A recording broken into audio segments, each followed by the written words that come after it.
There we are. Look at that. Welcome, everybody, to Hash Church, Season 11, Episode 6. I called this the Aftermath episode because it is very, very, very soon after Skunkman Sam's passing. And of course, we're going to be talking about him today. I had no real plans for the show today.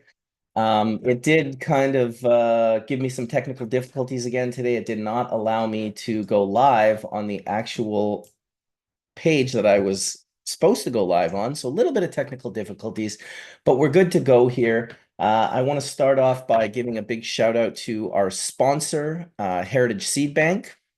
At Heritage Seed Bank, they're not just distributors, they're passionate cultivators and preservers of cannabis heritage with decades of breeding experience. They collaborate closely with top breeders to offer only the highest quality genetics.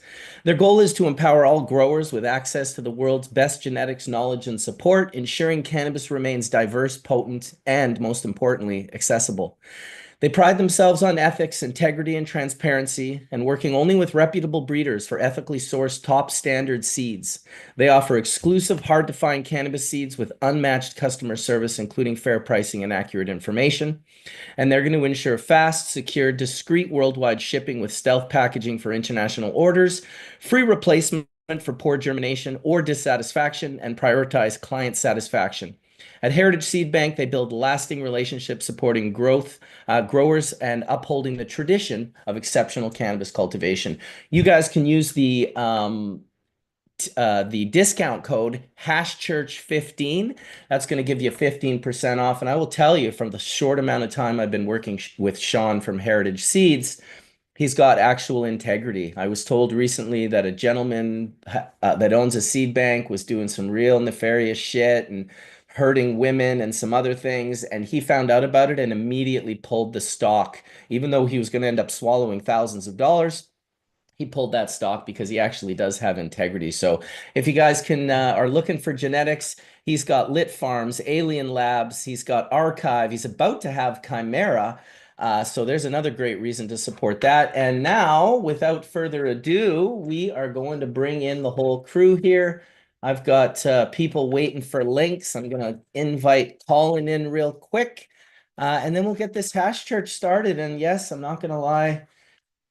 Oh, it feels weird to do Hash Church without Skunkman Sam.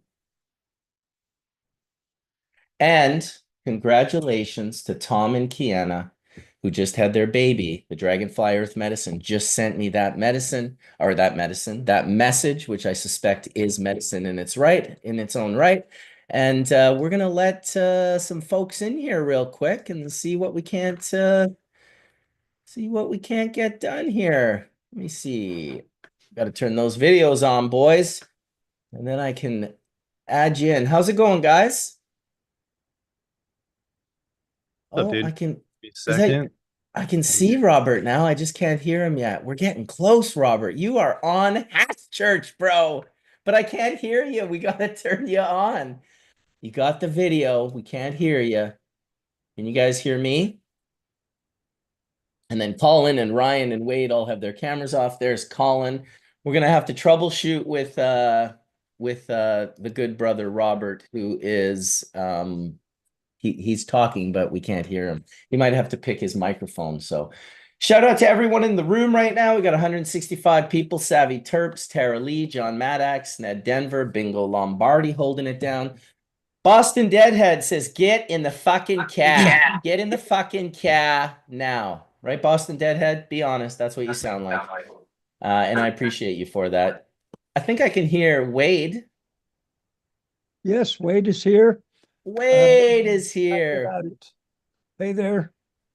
Good brother. Looking forward to today's session.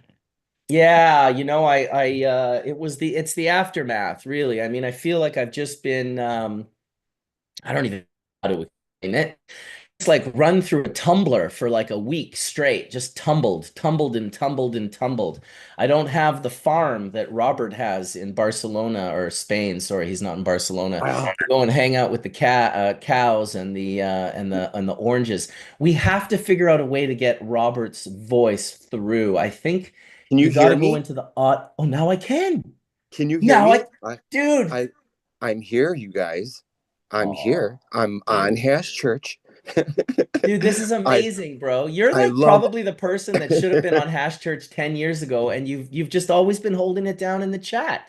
I know, man. You guys, I love you all. You know this. Marcus, thank you so much for doing this for so many years.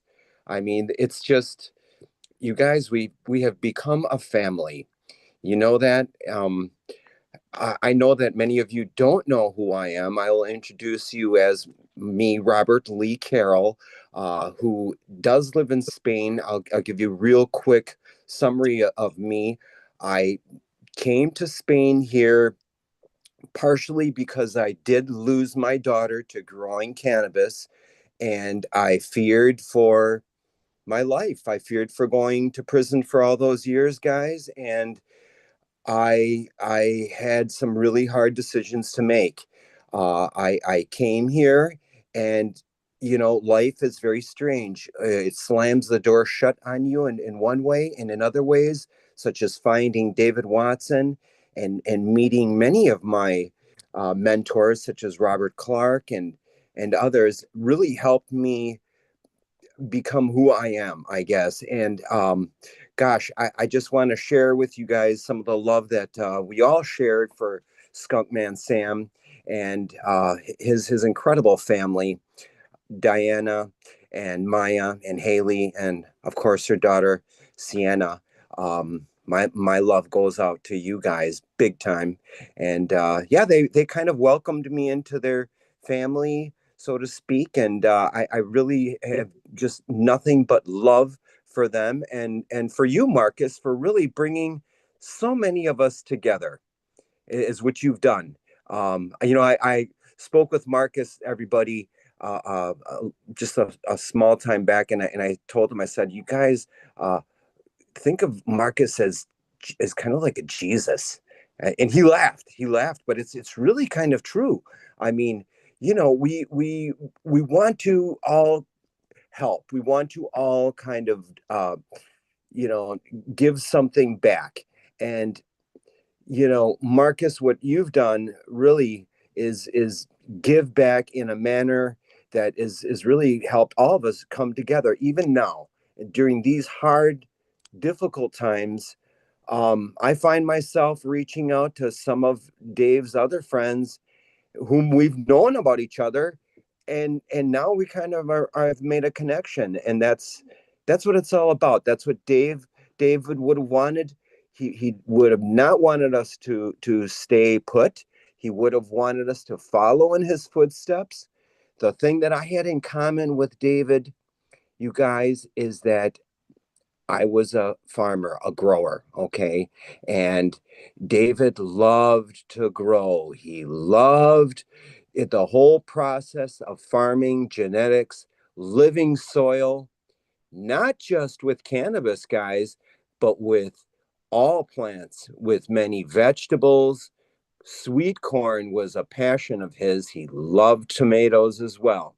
And he had an incredible greenhouse of which he not only grew cannabis, but all of these other things. And it helps to grow better cannabis once you learn how to grow some of these other things. And we can apply all our knowledge of cannabis growing to vegetables and to fruits and thanks, guys. I really just want to send out my love to you guys and show you that here in Spain, we're going to keep going with David's vision. He wanted to come here. He did come here, not to live, um, as was originally maybe in his plans, but he was coming here often and renting and loved Spain. So cheers from Spain, guys. I want to hear more of your stories and what you guys are doing. I want to say hi to all the Hash family and much love, guys. Well, cheers to you, Robert. What a great surprise to have you in. You don't even know it, but you are absolutely one of my favorite people in the whole world. I can't even remember how long ago we met, but I remember when I Years. met you. You were like this sort of like David Lee Roth character. You had a real David Lee Roth vibe to you. And Oh yeah. I Oh remember like maybe a year into knowing you, I was like, dude, yeah. like, where do you get those clothes? And you're like, these are his clothes. And I'm like, Yeah. what? He's like, I bought these. They're David Lee Roth's clothes Yes. from Van Halen. I was like, what the fuck, dude? This guy is off the charts. And then truly, in 2014, you went above and beyond because in 2014 in Barcelona, Tony V and myself threw a Blue River party. It was the first and only Blue Um, River party that ever got done. We had oh someone made a Blue yes. River terpene cake. That's where we coined the term the terp champagne, which of course for us, there was no alcohol. We just took a really nice bubbly water and we put some of those lemon trees and some, So like nice. just beautiful different terps in there. And we had this whole experience. Well, Robert shows up. Tony and I have like nothing to smoke. We barely have a gram of hash between us. Robert shows up with, fuck, I want to say it was a plate full of rosin. Yes. A Yes, it plate full was. of rosin. And I mean like the loudest, most outrageous, like living soil, fully like just developed and matured. It the bomb. And listen, the bomb shows up. I'm sure many of you see the bomb on a daily basis. But to have a plate of it show up and Robert go, "No, no, no, no, no, no, no. This is yours. This is for Yeah. the let's just do this, guys. Let's rock and roll, man."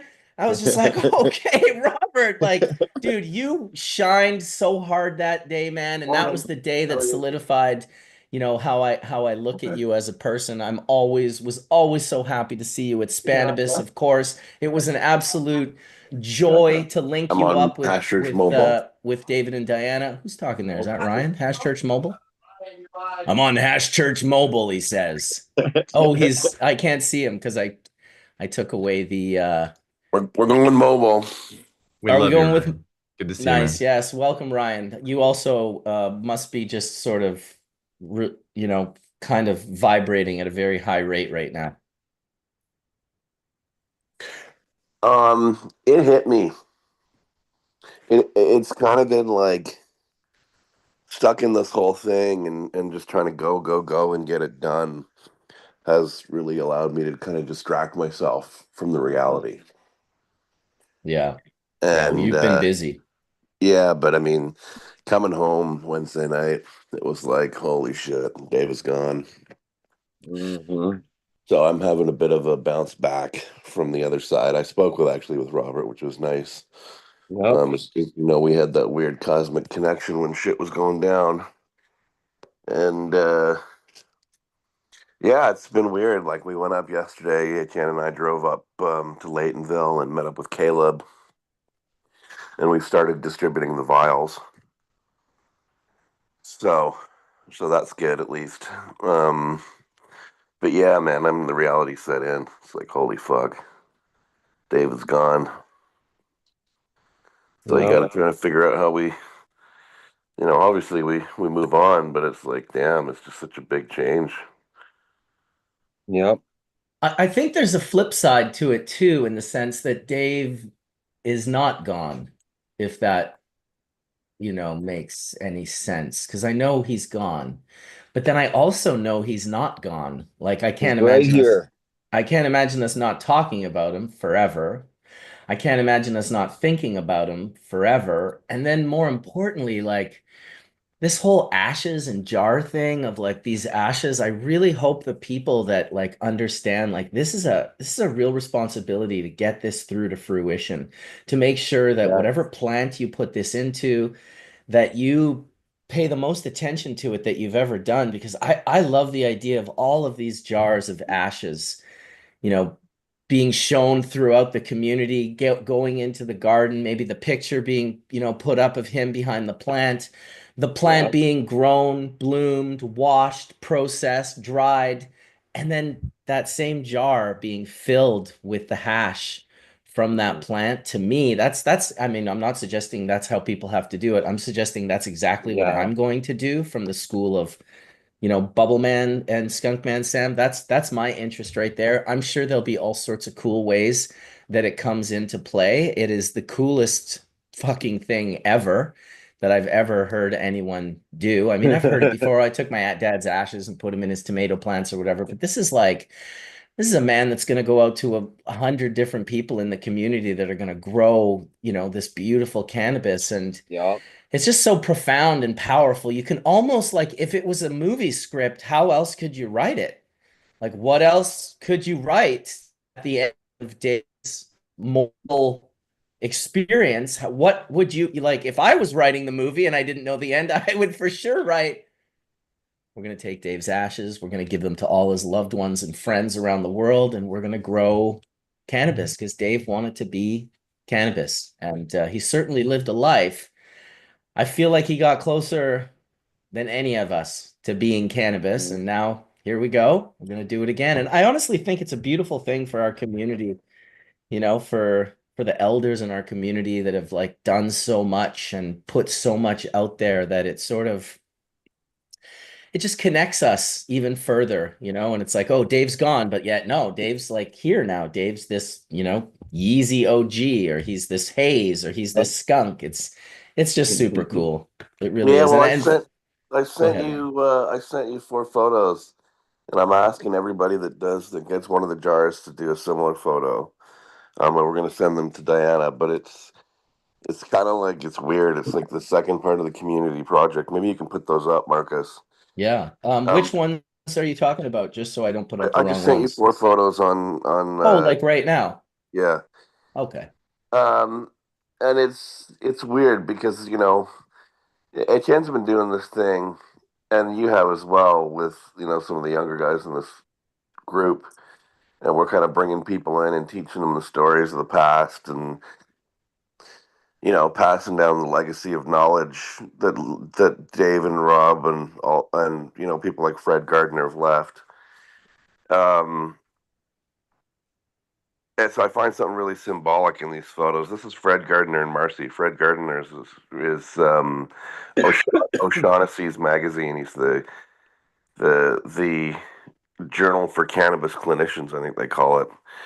And Etienne and I went and messaged them yesterday. Fred is like just super deep in the history of the cannabis movement in California. I mean, he was the spokesperson of the mayor's office in San Francisco when Dennis Bryon had his club.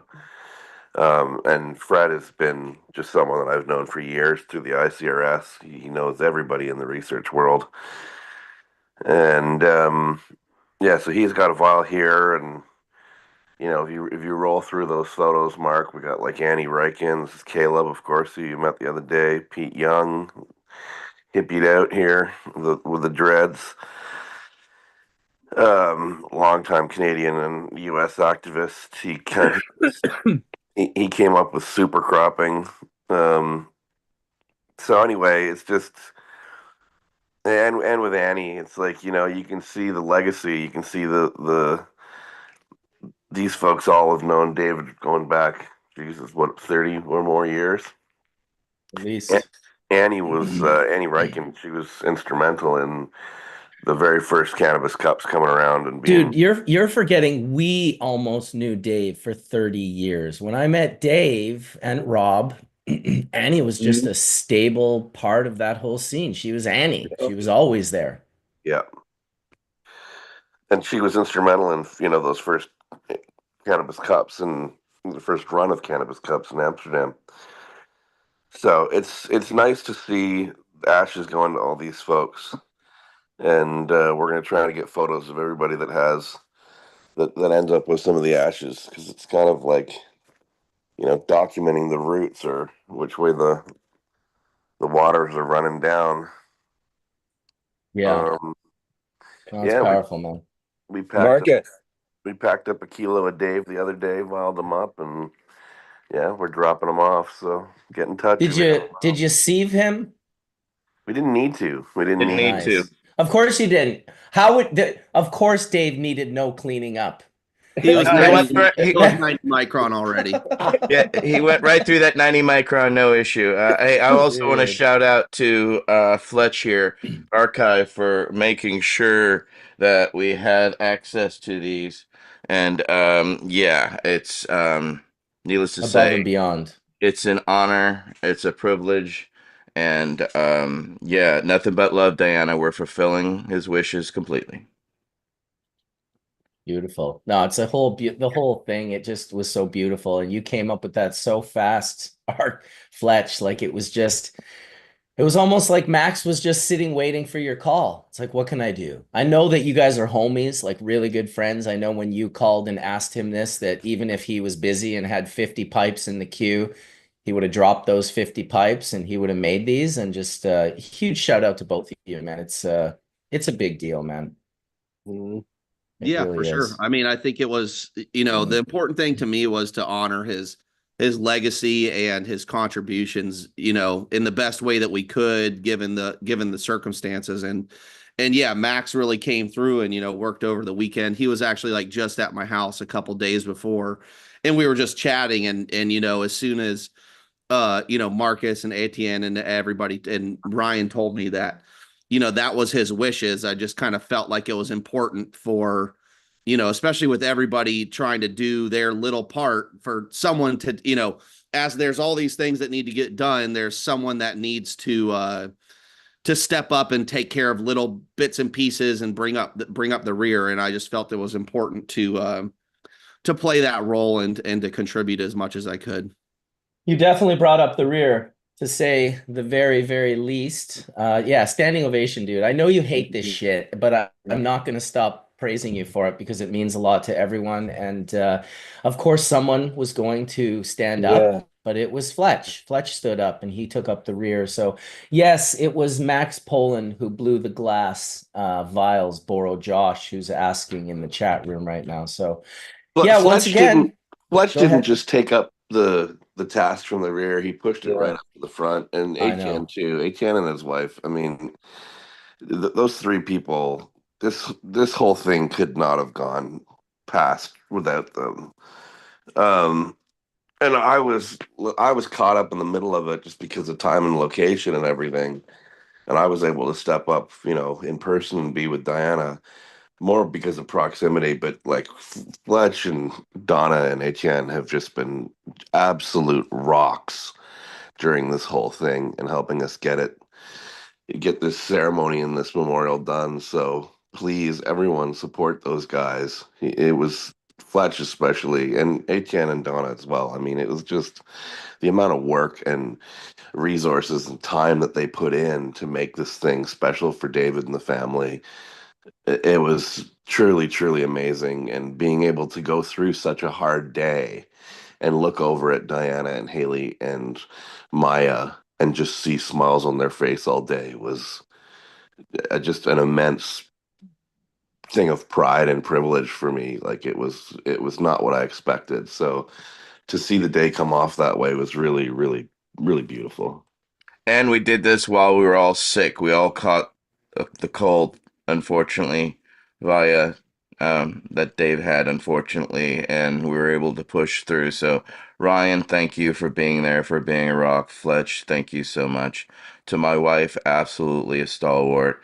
Thank you, Marcus, for getting the word out. And Lele Dubois from Humboldt Legacy Grace Project stepped up so fucking hard and caught so much shit from assholes from dumb shit that I just want to shout out to Lele for her hard fucking work and dedication making it happen, because it wasn't for her, it would have been much fucking harder.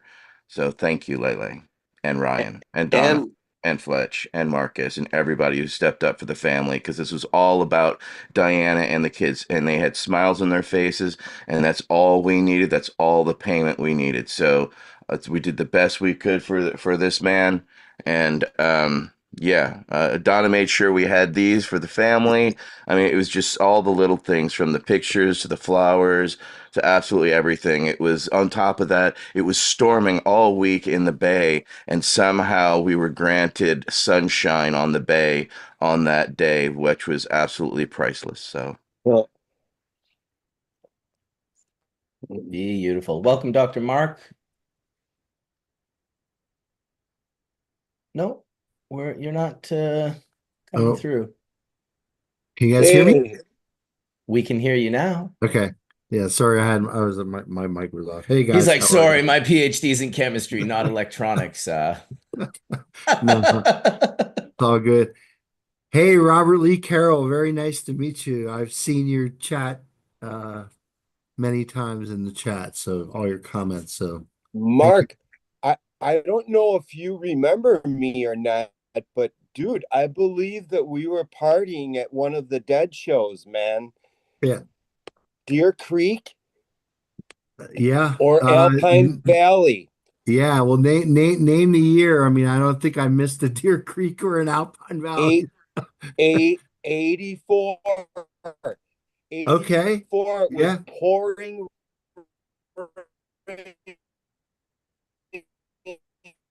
We're losing you, rain, Robert. We're losing you. man. Breaking up a little bit. Dude, you know what? It's so funny because I would guess it's because we're not muted. So if you try everyone muting you your mics, he know might start coming through clear.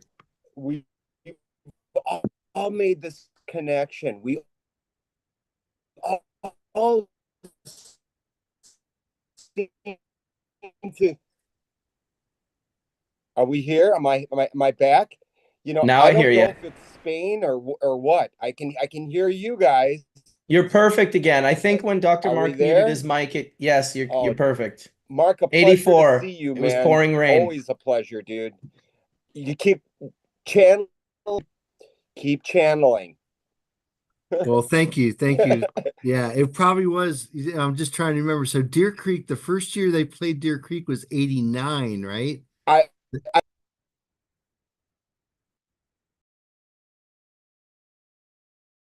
Oh, we lost him. He bumped out. Hopefully he comes back. Robert's such an amazing character. I've been Yeah. trying to get him onto Hash Church for a while. He really wanted to come on to the tribute show for Sam. And he was just, suffering from I'm too old and can't get Zoom to work on my phone syndrome.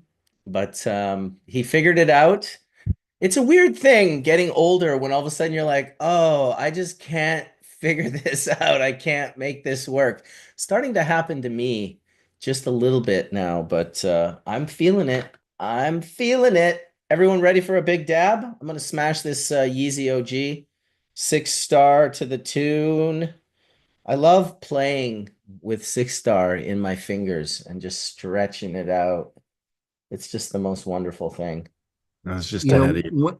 one of the real benefits, at least from, I don't know if I call it a benefit, but seeing all the pictures of Sam when he was younger, right? Because he's always somebody who didn't want his picture shown, and you No. couldn't really, like you'd see him. Those of us who had like Skype conversations with him, he would certainly show his face, but never on like a public forum like Hash Church. And how cool was it, right? To just see all the pictures throughout the year. Like you said, Marcus, that one David Gilmour-ish kind of picture where he's there with Diana is just so cool. And the other one that I thought was really cool, Marcus, there's a picture with you and him, and your hair is just you're just you you just look like you just walked off the lot of a fish show in the 90s, right? I mean, your Yeah, hair is all I like was wooked out. you were totally wooked out. I wasn't going to use the word, but you were totally wooked out. But yeah, and you could sort of see like there was an intensity. He was obviously talking at the time, and I think you were talking too, but I think it was like obvious that he was saying something that was probably more important than what you were saying. But yeah, it I was just think we could rest assured that that would be true. but it was just so cool, right, to see all the photos, right? And I don't know, like Todd, I know dug up a couple more recent photos of him and Yeah, Diana and digits. just all the old Yeah. photos. So yeah, and thank you so much, Ryan and Etienne. They reached out to me the other day as I was on my way home from work and said that I'm going to get a vial of his ashes. And yeah, I'm into it, man. Let's turn him into a This was plant that we could smoke. this was one of my favorite images that was shared. A recent image of them. I just love this image of David and Diane. I just think it just shows, you look in his eyes, you can see the journey and you see the love that Diana had for this man, just unwavering, complete and totally dedicated. I mean, when Diana met my wife, My wife was in the thick of it. We had two small babies.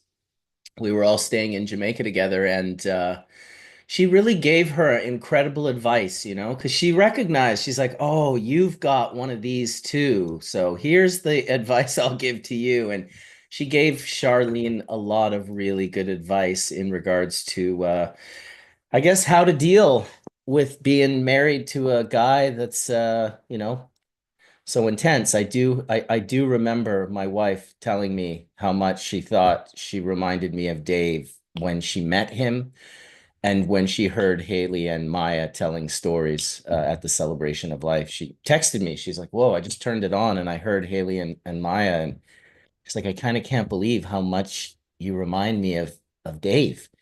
So that's kind of cool. Thank you for that, Diana. Those were really nice moments spent. And I'm hoping to see Diana in Amsterdam in March, either on my way back from Spannabis or on my way to Spannabis. I don't even know if she's going to be there, but I do hope that she is. And if she is, I'm going to go visit her for sure. My plan was to go visit Sam. Fletch and I both had a plan to go visit Sam. We had Fletch hit me up probably 6 months ago, or maybe a little bit less. And he said, hey, we got to like interview Sam. He's got too many incredible stories that have not been shared. He's like, I think there's more. I know there's more. And I was like, yeah, I bet you Sam would be down with that, and sort of, talked ever so briefly with him about it. But, time just whipped by, and now we're where we are. So with that thought, with that said, what I would very much like to do in the future shows of Hash Churches is make sure that we're getting the stories from our elders who are still here, right? Like we can tell stories about Sam forever, and as we should, but we should also make sure that, we want to get as many of these stories out of these elders that we possibly can. And so I'd like to make that a focus of the next couple of months where and I would ask all of you if you have questions that you may want to come up with. I think of right off the bat, Wade. I know Wade has incredible stories to share. And he's definitely one of our elders, and it would just be beautiful to get more of give him more time. Wade will talk for 2 minutes and then he'll say, "Oh, I'm blabbering on. Sorry, you guys, for taking up so much time." And I'm like, "Dude, what are you talking about? Like, take up an hour. Just talk about stuff." That day that he pulled out the picture with Richard Nixon, I almost like shit myself. I was like, "Is this photoshopped? Is this an AI photo?" So we have these cool histories of all these different amazing people that are in our community, that we have access to, kind of open that up and get some of that out. So yeah, I would ask the panel, and I would ask the 335 people watching live right now, if you have cool questions in regards to really anyone on the panel. I'd like to give the opportunity to everyone, but first and foremost to some of our elders. That would be a cool direction for Hash Church to go in. And right now Hash Church is kind of like in a tornado. It feels the same way as I'm sure Ryan feels and Etienne feels and I feel and how everyone probably feels. I just saw it probably 100 times, and it resonated with me so true. It was Hash Church will never be the same. And I just thought, like, holy, like, ain't that the truth? Like, that is the truth. Hash Church will never be the same again. Um, but I hope that it can continue to honor and you know, the community, the elders, the people in the community doing it right. One of the things, of course, that I think I could say a lot of us loved about Dave, I know for a fact it's exactly what Fletch liked about him, was that he had a 0% like BS rating. Like if you went past 0.05 of bullshit, he would immediately lose his mind, to the point of like it didn't matter who you were. I remember one time we had a patient, a woman in here who was a patient, and she was like talking about how she was vaporized. She said something and it was like not right, and he was just like, like jumped with all passion, with all emotion. I remember talking to him afterwards. I was like, hey, like that was a patient. You got to relax a little bit. And he was just like, it's all or not, it's all on when it comes to bullshit. And that is such a value for our community. And for like, if you were lucky enough to have Dave destroy you by something that you said and you decided to learn from it instead of like playing like hurt Harry and like walked off into the corner and cried. I mean, I think Jeremy Plum was on here last week talking about how Dave annihilated him the first time he ever met him. And I won't say that he didn't annihilate me. Like he was on another level. I attained it to meeting the professor. Like you're the young Padawan student. It's like you're and or like a somewhat pissed off Yoda who's like just didn't have the didn't want to go so far back. He was so far ahead. He didn't want to turn around and take everyone's hand and walk them through it. But if you climbed through the quagmire and the barbed wire and you made it to, even within his orbit, you could walk side by side with him and you could learn from him. And that's what he did on Hash Church. He did it on IC Mag. He started doing it on LinkedIn as of recently, but he did it here for 10 solid years in his own voice, unmistakable. There's so many things written about this man. I will say, and I'm sure that his story on both sides of the coin will continue to extrapolate.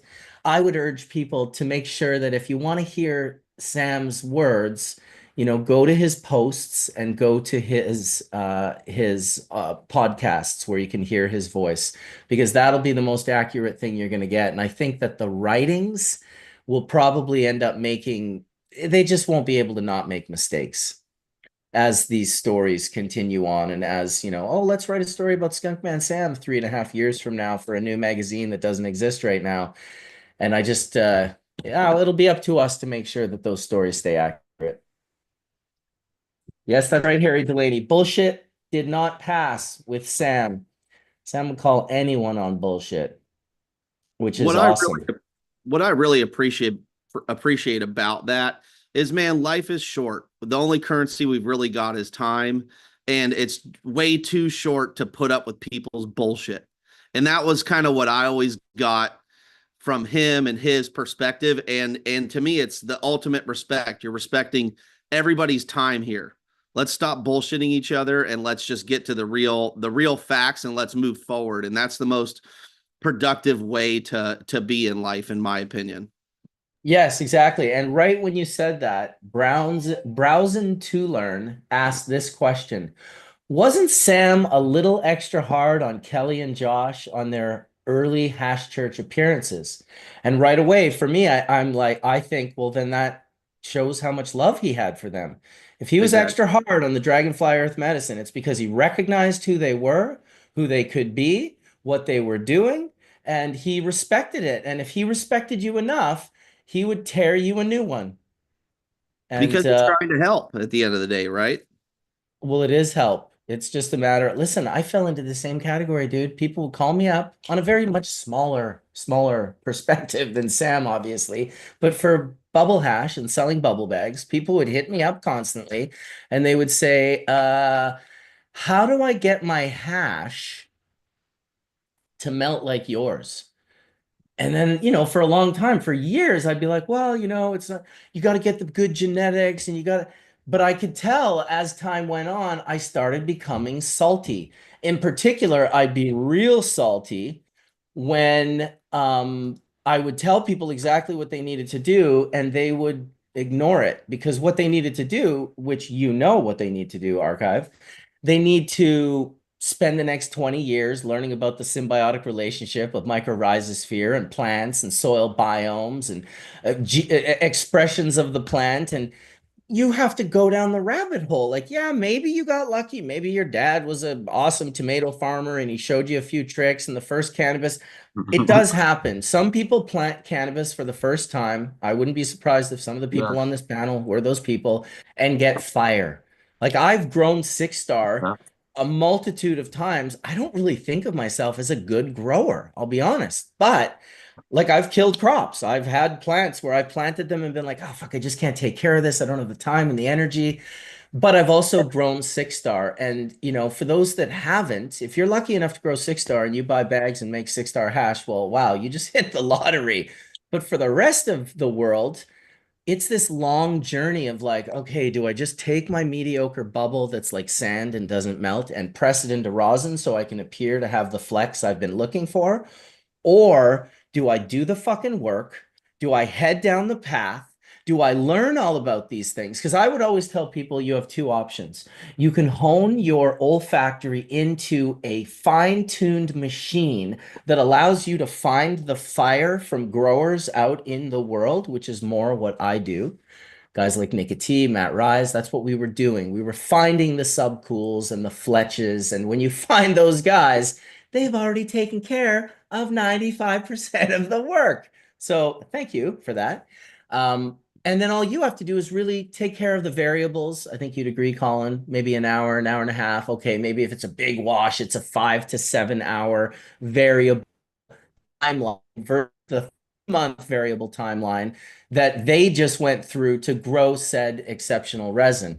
And a ton of people would much rather take their mediocre bubble and just press it into rosin. Thank God we have that now, because before that, the only option was BHO. And I'm not shitting on BHO, but BHO, in my opinion, should only be done by people who did not fail grade 10 chemistry. If you fail grade 10 chemistry, get the fuck off the platform. Get that can out of your hand. You are not doing this. And you should be laughing, Mark, because it kind of isn't funny.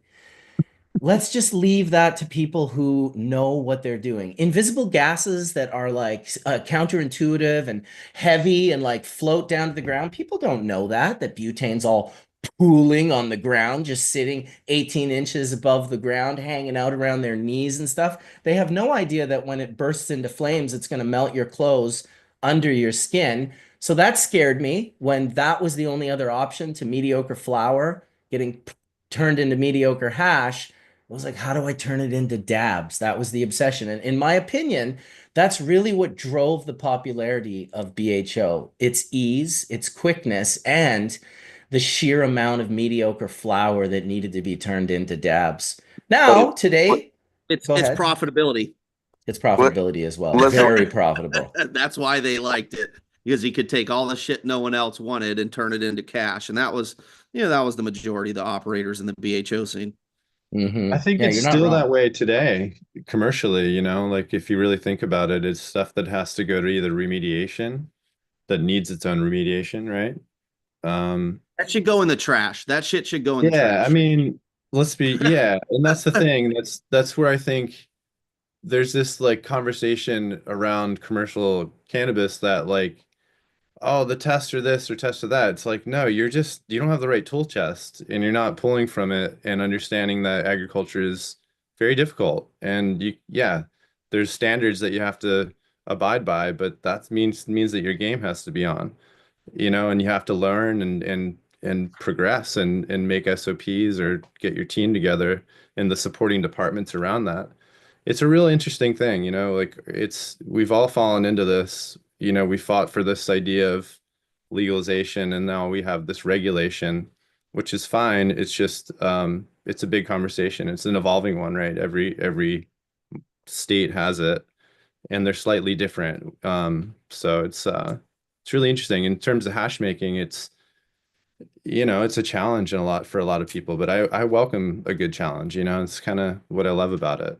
It's cool to have like a neat it elevates your game to be held to a standard, and I think that's something that I think everyone should, take a look at sometimes because it's often where we see cannabis that's been ran through rad machines in jars where it's not even labeled, and people go in there thinking it's what they see in images, and it's factually not the same thing.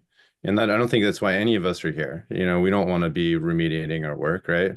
It's like No. a painter getting to the end and being like, I'm gonna light it on fire to take I my think we're finger. trying to preserve it as much as possible. Yet at the same time, I do think there's a deep hypocrisy in the world of cannabis and the people who consume it by how afraid they are to do certain things. Well, even okay, here's a perfect example. People who are legacy, who are opposed in any way, shape, or form of supporting legal cannabis. They don't go to dispensaries. They call it government weed, which is amazing because they buy government gas and government booze and government groceries and all these other things. And it's kind of the same thing for these remediation processes. Like if you eat food out of a box, like it's not like a mango or a pear or like like an animal, like a fish or if you're eating food out of a box, the likeliness of it having gone through similar process is extremely high. Like really, really high. So we have this hypocrisy where, and don't get me wrong, I agree. Like, I don't want my food to be irradiated. I don't want my cannabis to be irradiated. At the same time, unless we go back to like these small pockets of farmers that supply small villages of groups of people, and we want to have this massive scale, someone better come up with some good fixes on how you go that big and feed that many people and touch that many people without causing the inevitable problems that occur through the SOPs that get added based on the CFOs who are like, we have to shave costs and increase margins. And that sort of pattern always gets us where we always seem to go. It's like, I mean, shit, what would you do, Fletch, if you had a crop come down, maybe like a good sized one, like 50 kilos or something, like 100 pounds, and it needed to be like it failed microbials? Like, do you just throw it away, or are you like, no, I got to do something, find some value, and then just be transparent about what I did with it and why I did it? Or fuck, I could hear him say he would throw it away. I just But throw it away. you would, fucking right. Yeah. Well, good for you, dude. Yeah, You're because the amount of time and money I'd spend trying to remediate this bullshit and then put it to market and ruin my brand name. If anything, I would sell it to someone that is gonna remediate or do whatever the fuck they're gonna do with it. right. Put it under some other. But I'm not gonna touch it because it's just throwing more money, more good money after bad money, and I'm not. I'm Good for a you, firm dude. believer in just trashing the experiment and moving forward. One thing I want to go back to that you talked about earlier, just before we get too far down the hash road or anything, is collecting all these stories from all the guys that essentially created their stories in a lost era of cannabis evolution. And that's what we had discussed, and it's unfortunate the circumstances, but there are still a lot of people that we can gain that from. And I think it'd be really cool if we could organize some of these hash churches to be more like an interview for let's say Rob or Soma or any of these guys, just that we can get the stories, stay on track and path on maintaining the inquiry about their experiences and their history. Well, man, if you want to talk about history, welcome to Fred Gardner, who just popped on. This Dude, how was gentleman the timing, has Ryan? How was that timing? Fletch it. began talking about preserving the elder stories, and Fred came in like a second later. Fred has maybe That's the so cool. deepest understanding of the California historical scene of anyone that I've ever met. Let me put it that way. Um, and he's been going to the IRS. Fred, what year was your first ICRS meeting? It was 98, and that's when I met Watson, and he had just he and Rob Clark had just sold their quote genetic library close quote to GW Pharmaceuticals, and Jeffrey Guy was there, and Dave Pate, who was active with them in Amsterdam, putting out the hemp journal that they produced. That was the year that you took that picture of Yeah, and yeah, I was very lucky. I had a job at UCSF editing the weekly paper, and the med students were the staffers, and they took the summer off, so I had light duty in the summer, and I was able to take my vacation time. And I really lucked out because that was 98 was exactly when Lynn Howlett was reporting that she had found the receptor. And it, and there was a dramatic confrontation between Gabriel Nahas, the arch prohibitionist, who got up and yelled at Meshulam as Meshulam was making a presentation, and it was just it was really a turning point meeting. It was the real recognition that the endocannabinoid system was there was much more to explore. Yeah, Gabriel Nahas, you once called him, was it Nancy Reagan's favorite That researcher? was John McPartland, who I just met, turned to me while Nahas was up there harassing Meshulam. He said, "That's Nancy Reagan's favorite scientist." Yeah, Fred has been going to these ICRS meetings and has been able to provide me with more context and historical understanding about all the parties between the researchers, as well with David, as well with Sam. Because you guys have been going to these meetings for so long and getting to know all the players involved.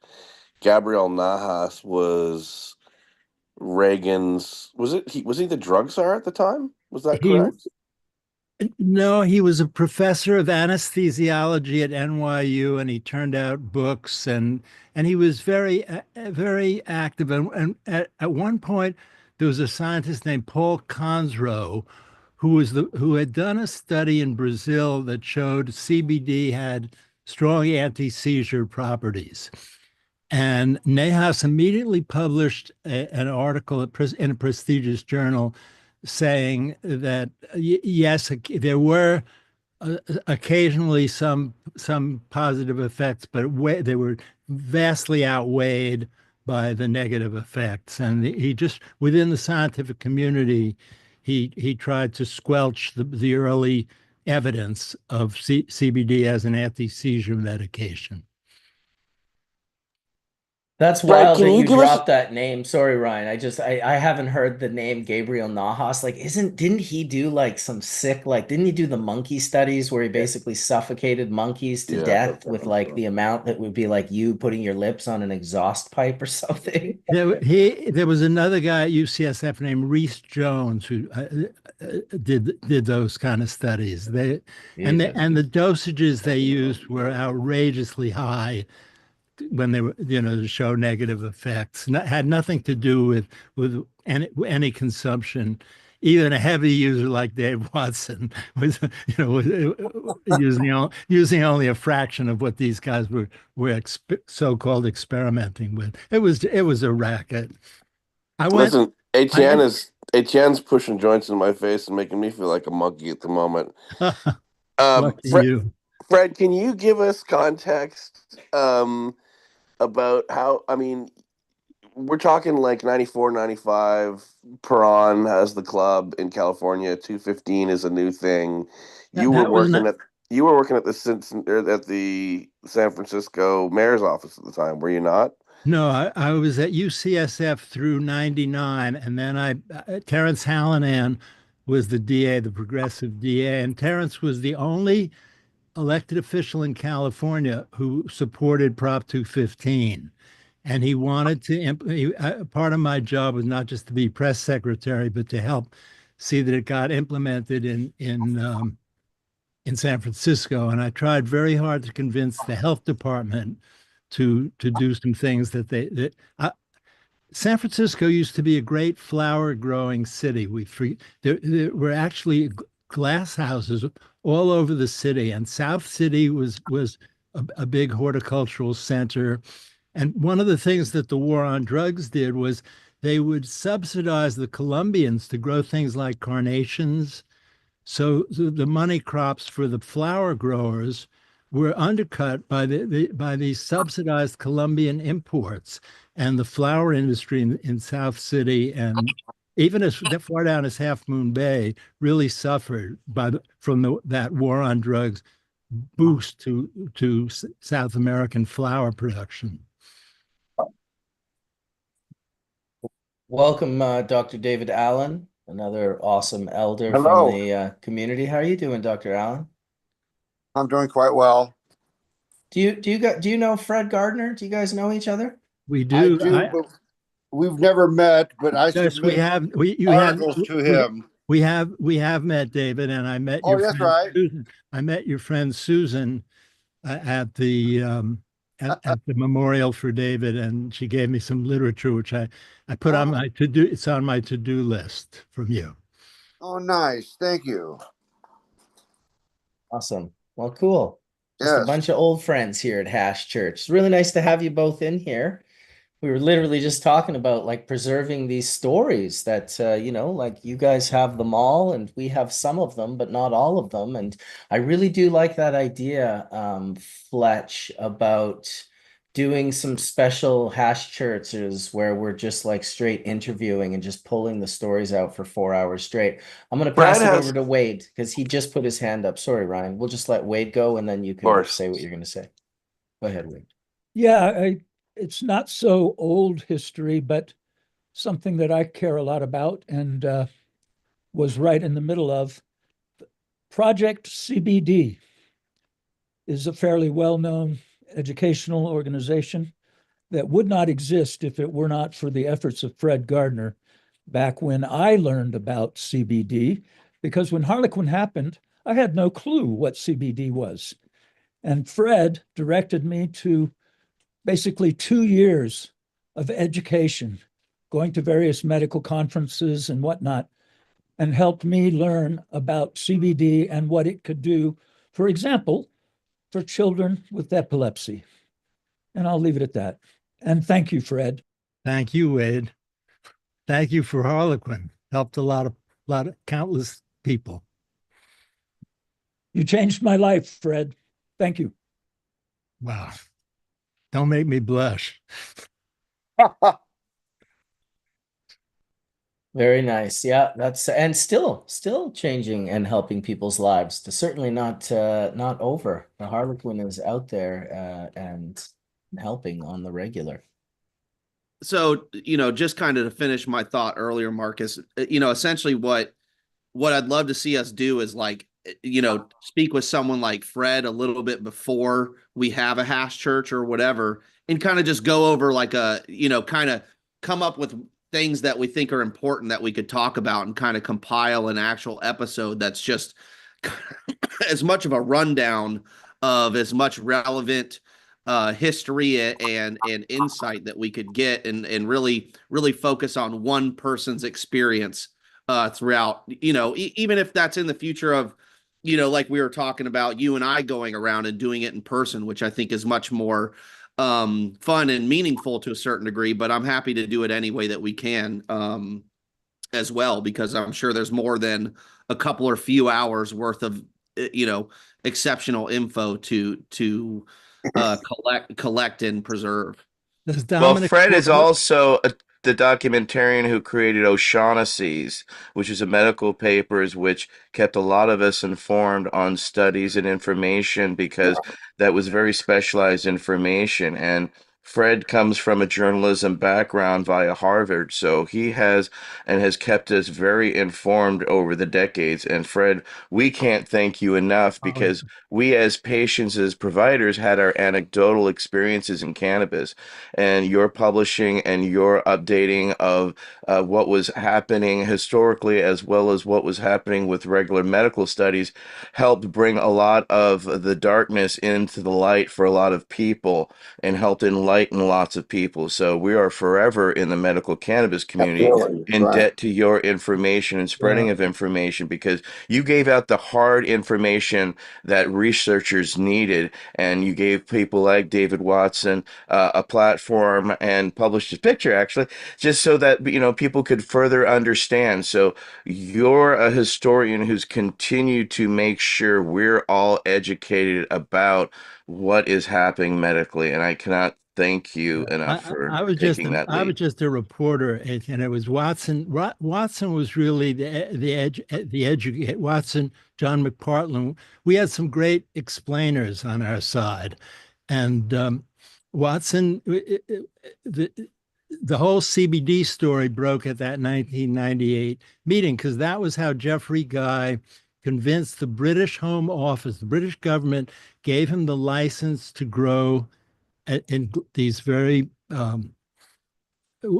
these great facility. It used to be military facility in southeast England, and he convinced the Home Office that the marijuana that Queen Victoria was using back in the 19th century was not THC dominant, but was CBD dominant. And he had some paperwork from India to confirm that. And so he convinced them that that if he grew a 50-50 CBD THC mix, the CBD would counter the psychoactivity of THC, and they gave him the license to go ahead and grow. Then he needed plants. And of course, he knew, and the world people in the know knew, that Watson and Clark had the facility in Amsterdam where they were the real cutting edge, far ahead of everybody in these what were then known as the minor cannabinoids. CBD that was actually the phrase they used, minor cannabinoids. Even CBD was a minor cannabinoid. And the straight press, like the New York Times and the Wall Street Journal, as late as year 2000, were describing THC as the active ingredient in cannabis. And when Watson explained at that 1998 meeting that the significance of CBD, and Guy explained it, and McPartland explained it, I was really just, like I say, just carrying their information. So we owe it to Watson and Clark for what we knew about CBD in 98. And then in 2006, Watson had sent an email about the terpenoids, and which I set as a letter to the editor. And I just assumed that he would be fine with that. But I didn't realize that Dave, being an OG, a real OG, did not want his name on. He went back and forth. A part of him wanted recognition, like any creator. He wanted acknowledgement. On the other hand, as an OG, he wanted anonymity. So we finally, at the last minute, worked out a compromise where we'd run the letter with name withheld. And he explained he had been conducting an experiment at his apartment in Amsterdam, where he'd have people like Donnie Wirtschafter and Ethan Russo and his friends over, and he'd give them various terpenoids. And he back in 2006, as he explained in O'Shaughnessy's, he was already realizing that limonene was inspiring and myrcene helped with sleep and things like that. He was way, way, way ahead of all of us, and was gracious enough to bring us with him. Absolutely. Well said, Fred. I feel like as they were describing some of your works, I felt like, my goodness, Dr. Allen and I are going to have to get a hold of Fred on the side of this. Dr. Allen and I have a show we're doing called the Cannabis Journal Club, and we just breaking down patents and studies that are, very much scientific jargon, and Dr. Allen just breaks them down in a nice, concise. They're very short shows, 15 minutes, but we're always looking for studies and papers, and we'll definitely reach out to you because that would be nice to have you be any part of that you could possibly be. And it's really nice to have you here on Hash Church. We're still celebrating Dave forever, really. I think it will be. I still, like Ryan, can't believe that he's not here. Today, actually, someone reached out to me, a gentleman. I did a call to action asking if someone could go through all the old hash churches and sort of pull out all of Dave's conversations Great that he idea. had. Great Yeah, idea. exactly. Compile that, get it compiled. So the gentleman who is helping, he hit me up this morning. I think we're on quite a time difference, maybe 9 hours. Because he sent me a message today saying, "Hey, I've got a really great audio clip of Sam going, 'Howdy, howdy.'" And I was like, "Oh, I was going to open the show with that today, but he's not able to get it to me till the morning, which will be my midnight or something. So maybe next Sunday we'll start Hash Church with a howdy howdy from Skunkman Sam. Hey, I feel like I need to give comment to the most important thing that happened on Wednesday, which was who, in David's honor, who brought the best hash. Should definitely be Dude. discussed. And there's a gentleman, I'm not going to give his last name, but Adam M. He showed up. He had some absolutely fantastic resin. He also had a big, thick ass roar bong. So I knew that Dave would have been impressed with his showing up. And of course, Fletch is the other one that had that top shelf. Those two guys and their stashes are on the top shelf. No winners when it's that quality. It's just all the top. Dude, that's the highest honor right there. All of a sudden, you go on Archive Seeds and you can see in the bio on his Instagram, like top shelf at Skunkman Sam's celebration 2020. Yeah, he and Adam, Adam Oh. gentleman, I believe was from up in Oregon. He had, like I said, he showed up with just a suitcase and his cold little chest of high quality resins, and it was So what was his resin? Was it rosin, bubble, or dry sift? both. He had everything. Yeah, he had all the above. I mean, that's why he got the honorable mention. Like he Fletch had just that was him. Yeah, so those It are the just had two. he had such a range.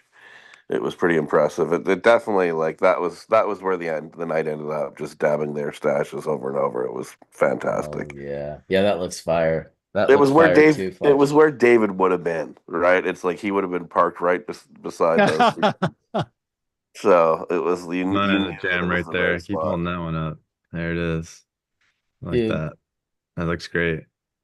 Yeah, Fletch had some absurd. He had a massive 160 micron full melt. Like they were like This is Fletch right here. the plum sized resin glands.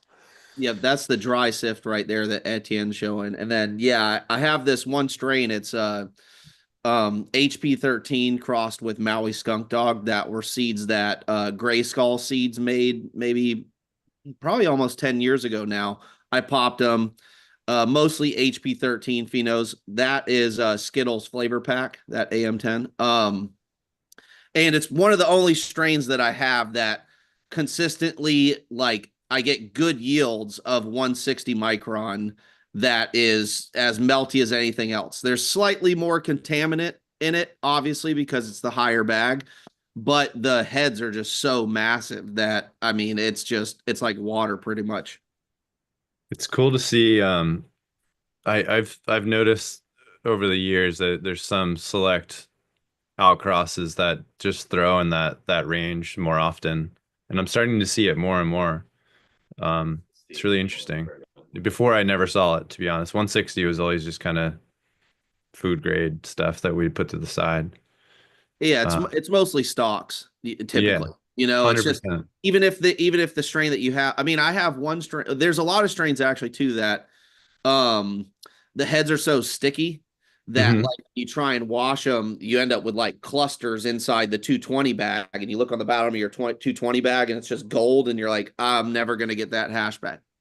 Yeah. That also happens, but I think it's a combination of stickiness, trike head size, and how you wash it and how you process it.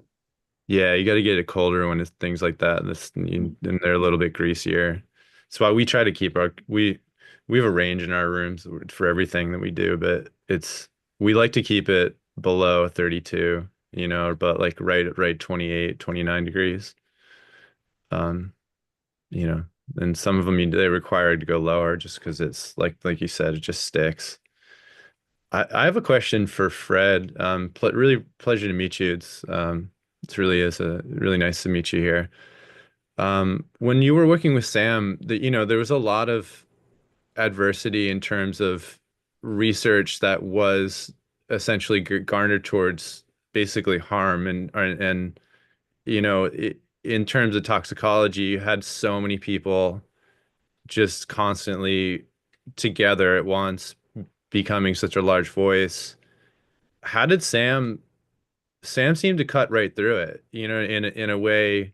And I appreciate Rob and Sam's always appreciated their point of view, because they took a very academic point of view with everything, and it made me feel like it had a little bit more of a highbrow approach to how they, were when they were in the room with these individuals, they were able to get their ear. What did you see, during those times? Like, is there anything you can share with us that he, because he was such, like Fletch said, he was just a bullshit radar. You'd be like, no, that's not, the BS is too loud here. I can smell it. Like, how was that taken by some of these individuals I around didn't you? see him in any confrontational situations like that. I do know that he was very aware of that. He had the strong feeling and a correct feeling that medical use was going to be the ticket to legalization. And he told me that the clincher in terms of his deciding to become an expat and not return was when the FDA approved Marinol, which is pure THC marketed by Eli Lilly. And he figured that was it for them, and that the kind of research that he wanted to do was never going to be allowed.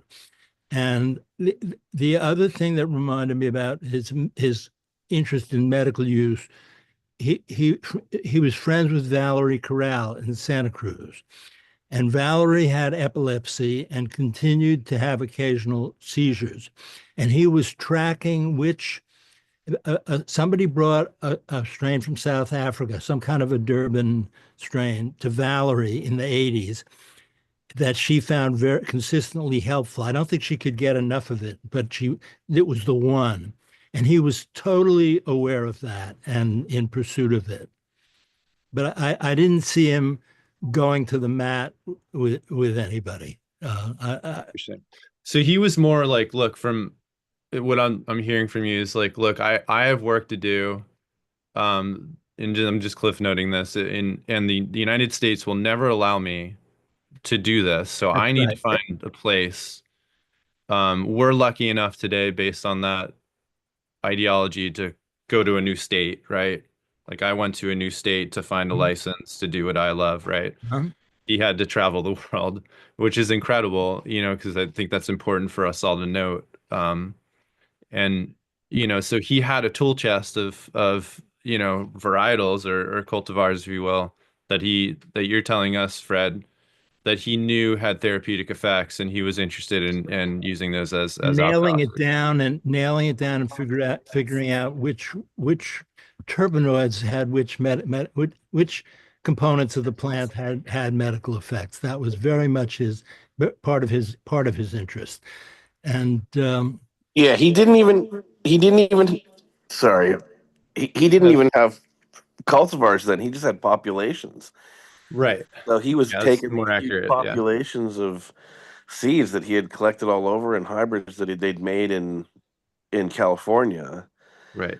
And when he moved over to Holland in 84, 85, it wasn't only about it. I think there was a lot of it was David just loved the plant, right? So a lot of it was about recreation, but he oh yeah, also had oh yeah, understand at that point in time there was Sure. a medical right, aspect. totally right. Yeah, and when he It's got not an busted, either or. It's Hey not an man, either I'd or. love to chime in if I could. do it. Yeah. Hey dude, how are you doing, man? God, I cannot figure out this fucking phone shit, even though I've got a good iPhone. Listen, I just wanted to chime in right there. Remember, guys, this is a drug war. Okay. You guys lived through it. I did too. I had to fucking leave, man. You guys, this is still going on. States that I came from, Wisconsin, okay, those kinds of places with people who are absolutely bonkers when it comes to just saying marijuana, they think drugs. Okay, right off the bat, those people, it's almost like you're never going to convince. We've talked about this before. Unless one of their loved ones gets it, Okay. And all of a sudden, a cancer, I'm saying. And then all of a sudden they discover, my God, look at the wonders of cannabis. Look at what this does for this loved one of mine. They don't get it, man. And the drug war at that time pushed all of us out, man. It pushed us out of the US.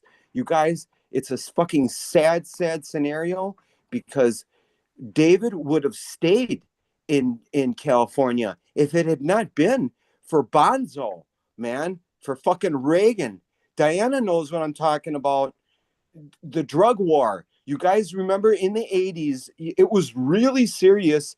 They fucking came down on you hard, man. Okay. And that was the whole thing.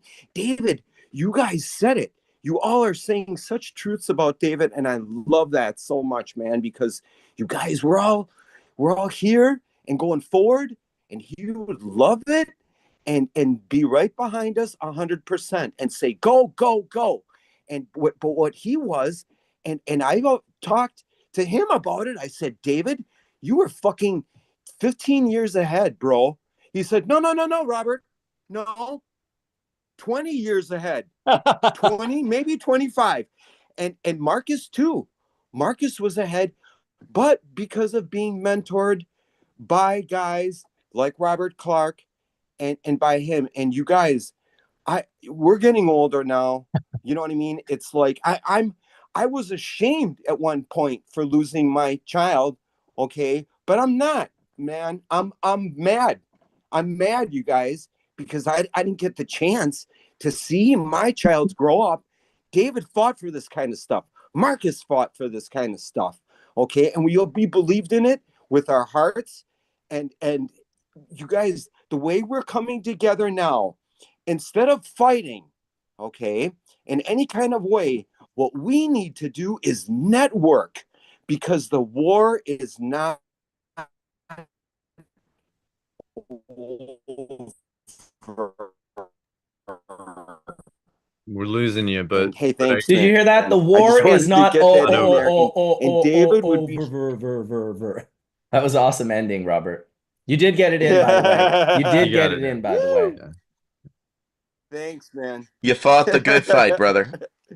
Over. Yep, and still fighting, Etienne. Still fighting. Yeah. So funny.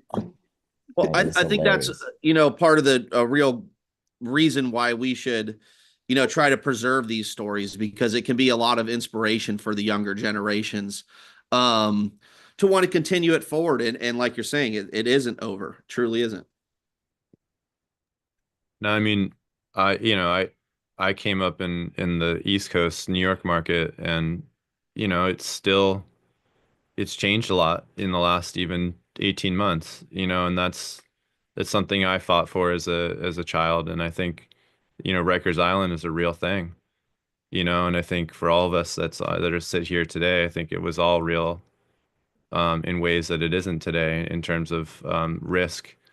It's changed a lot. Now there are states like you mentioned, and countries, we still have to fight for. So there's a lot of reform that we all, we have to be good stewards of and embody the Yeah. things that, In the the people 90s, like which Sam is and Robert have fought for and continually brought to the table is there is a better path. We just have to continue to be good stewards of it.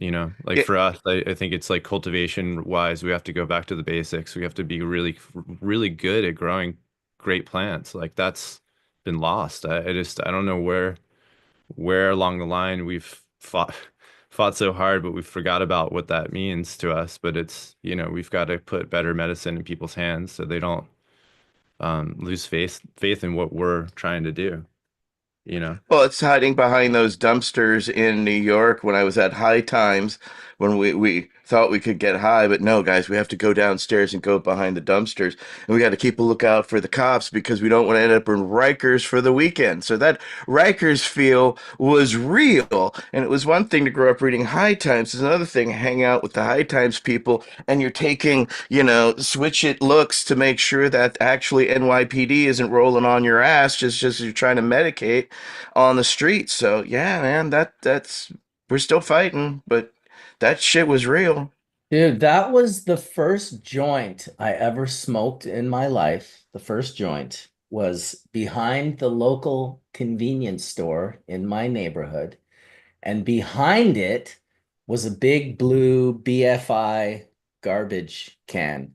And that's where me and my buddy Steve McAvoy smoked our first joint at 14 years old, huddled up next to this dirty ass garbage bin in a sketchy back area of, you know, a community store or whatever. And just yeah, that was my introduction to weed. You had to smoke it next to garbage cans if you wanted to feel somewhat safe. And then, of course, you'd go out into the world and be like, nobody knows I'm stoned, even though, of course, we reeked like weed and probably looked very stoned.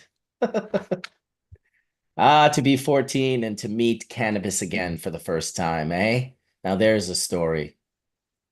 How would that be for an experience? Put the VR goggles on, go have your first joint all over again. It'd be awesome.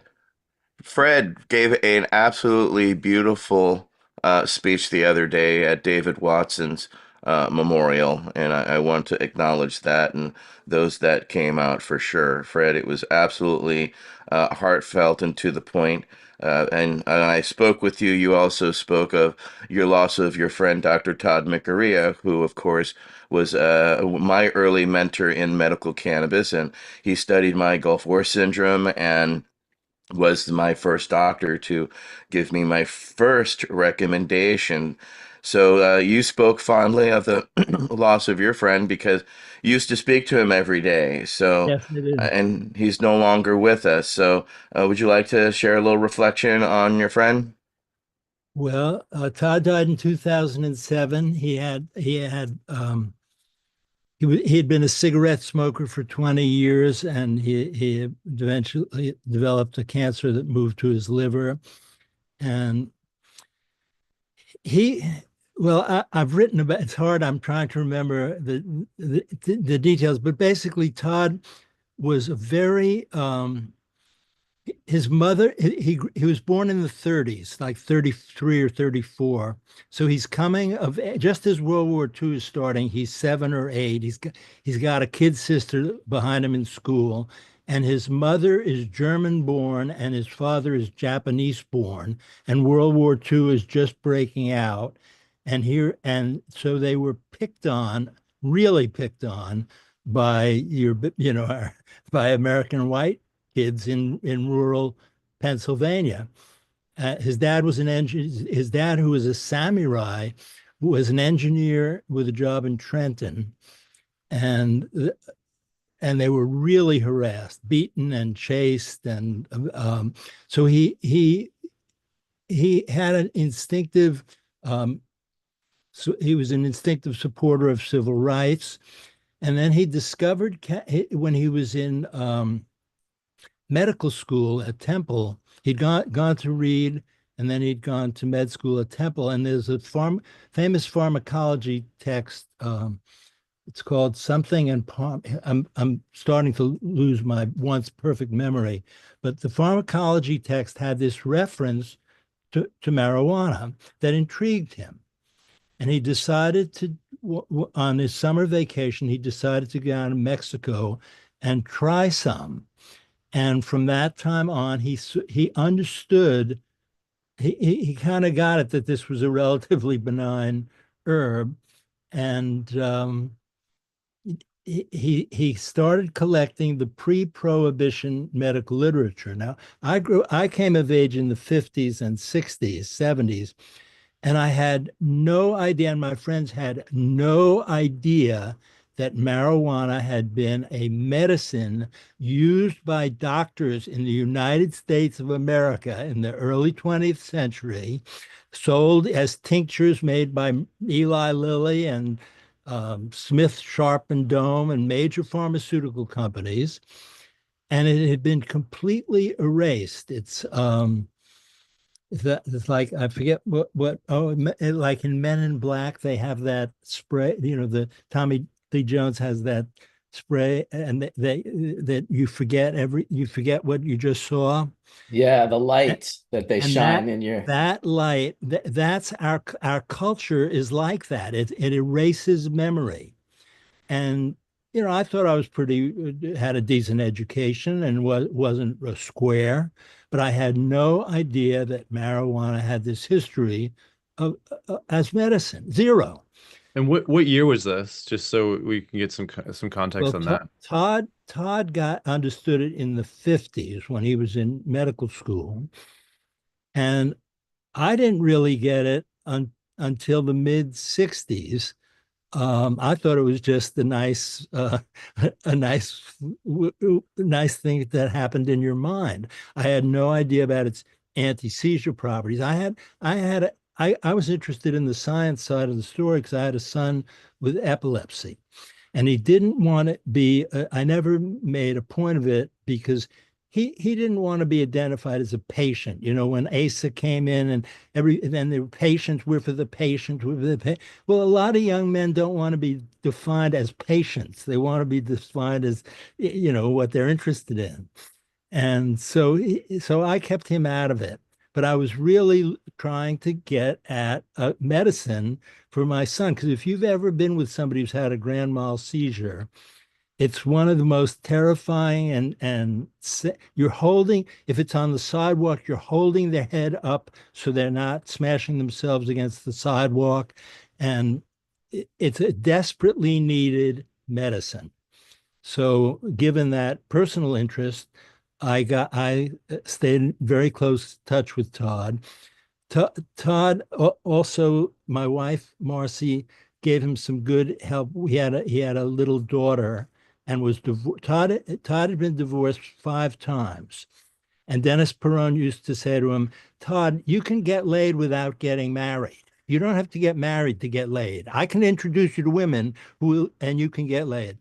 And but anyway, Todd was single, was a divorced dad bringing up this little girl, and my wife, who's a very, very good mom, gave him help, and he'd bring the little girl. She's now a grown woman, bring her over once in a while, and that was part of our bond, was as parents. But he actually wrote the first paper about the medical use of marijuana in a little magazine that came out of DC in 1970. And he had a patient, he was a psychiatrist, and he had a patient who described to him that if she smoked before going to a party, she could have fun at the party, and only this. And so he wrote a paper about cannabis as a substitute for alcohol. And then it got suppressed, and he lost his job at the National Institute of Medicine.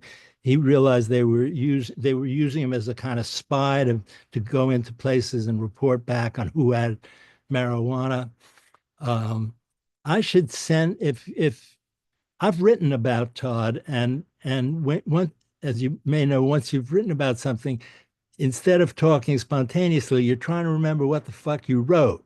So if you send me, These stories are incredible because I'll send it to Ryan or Etienne and Wade, and they can forward it to everybody on the list. But it's a story that's got to be preserved.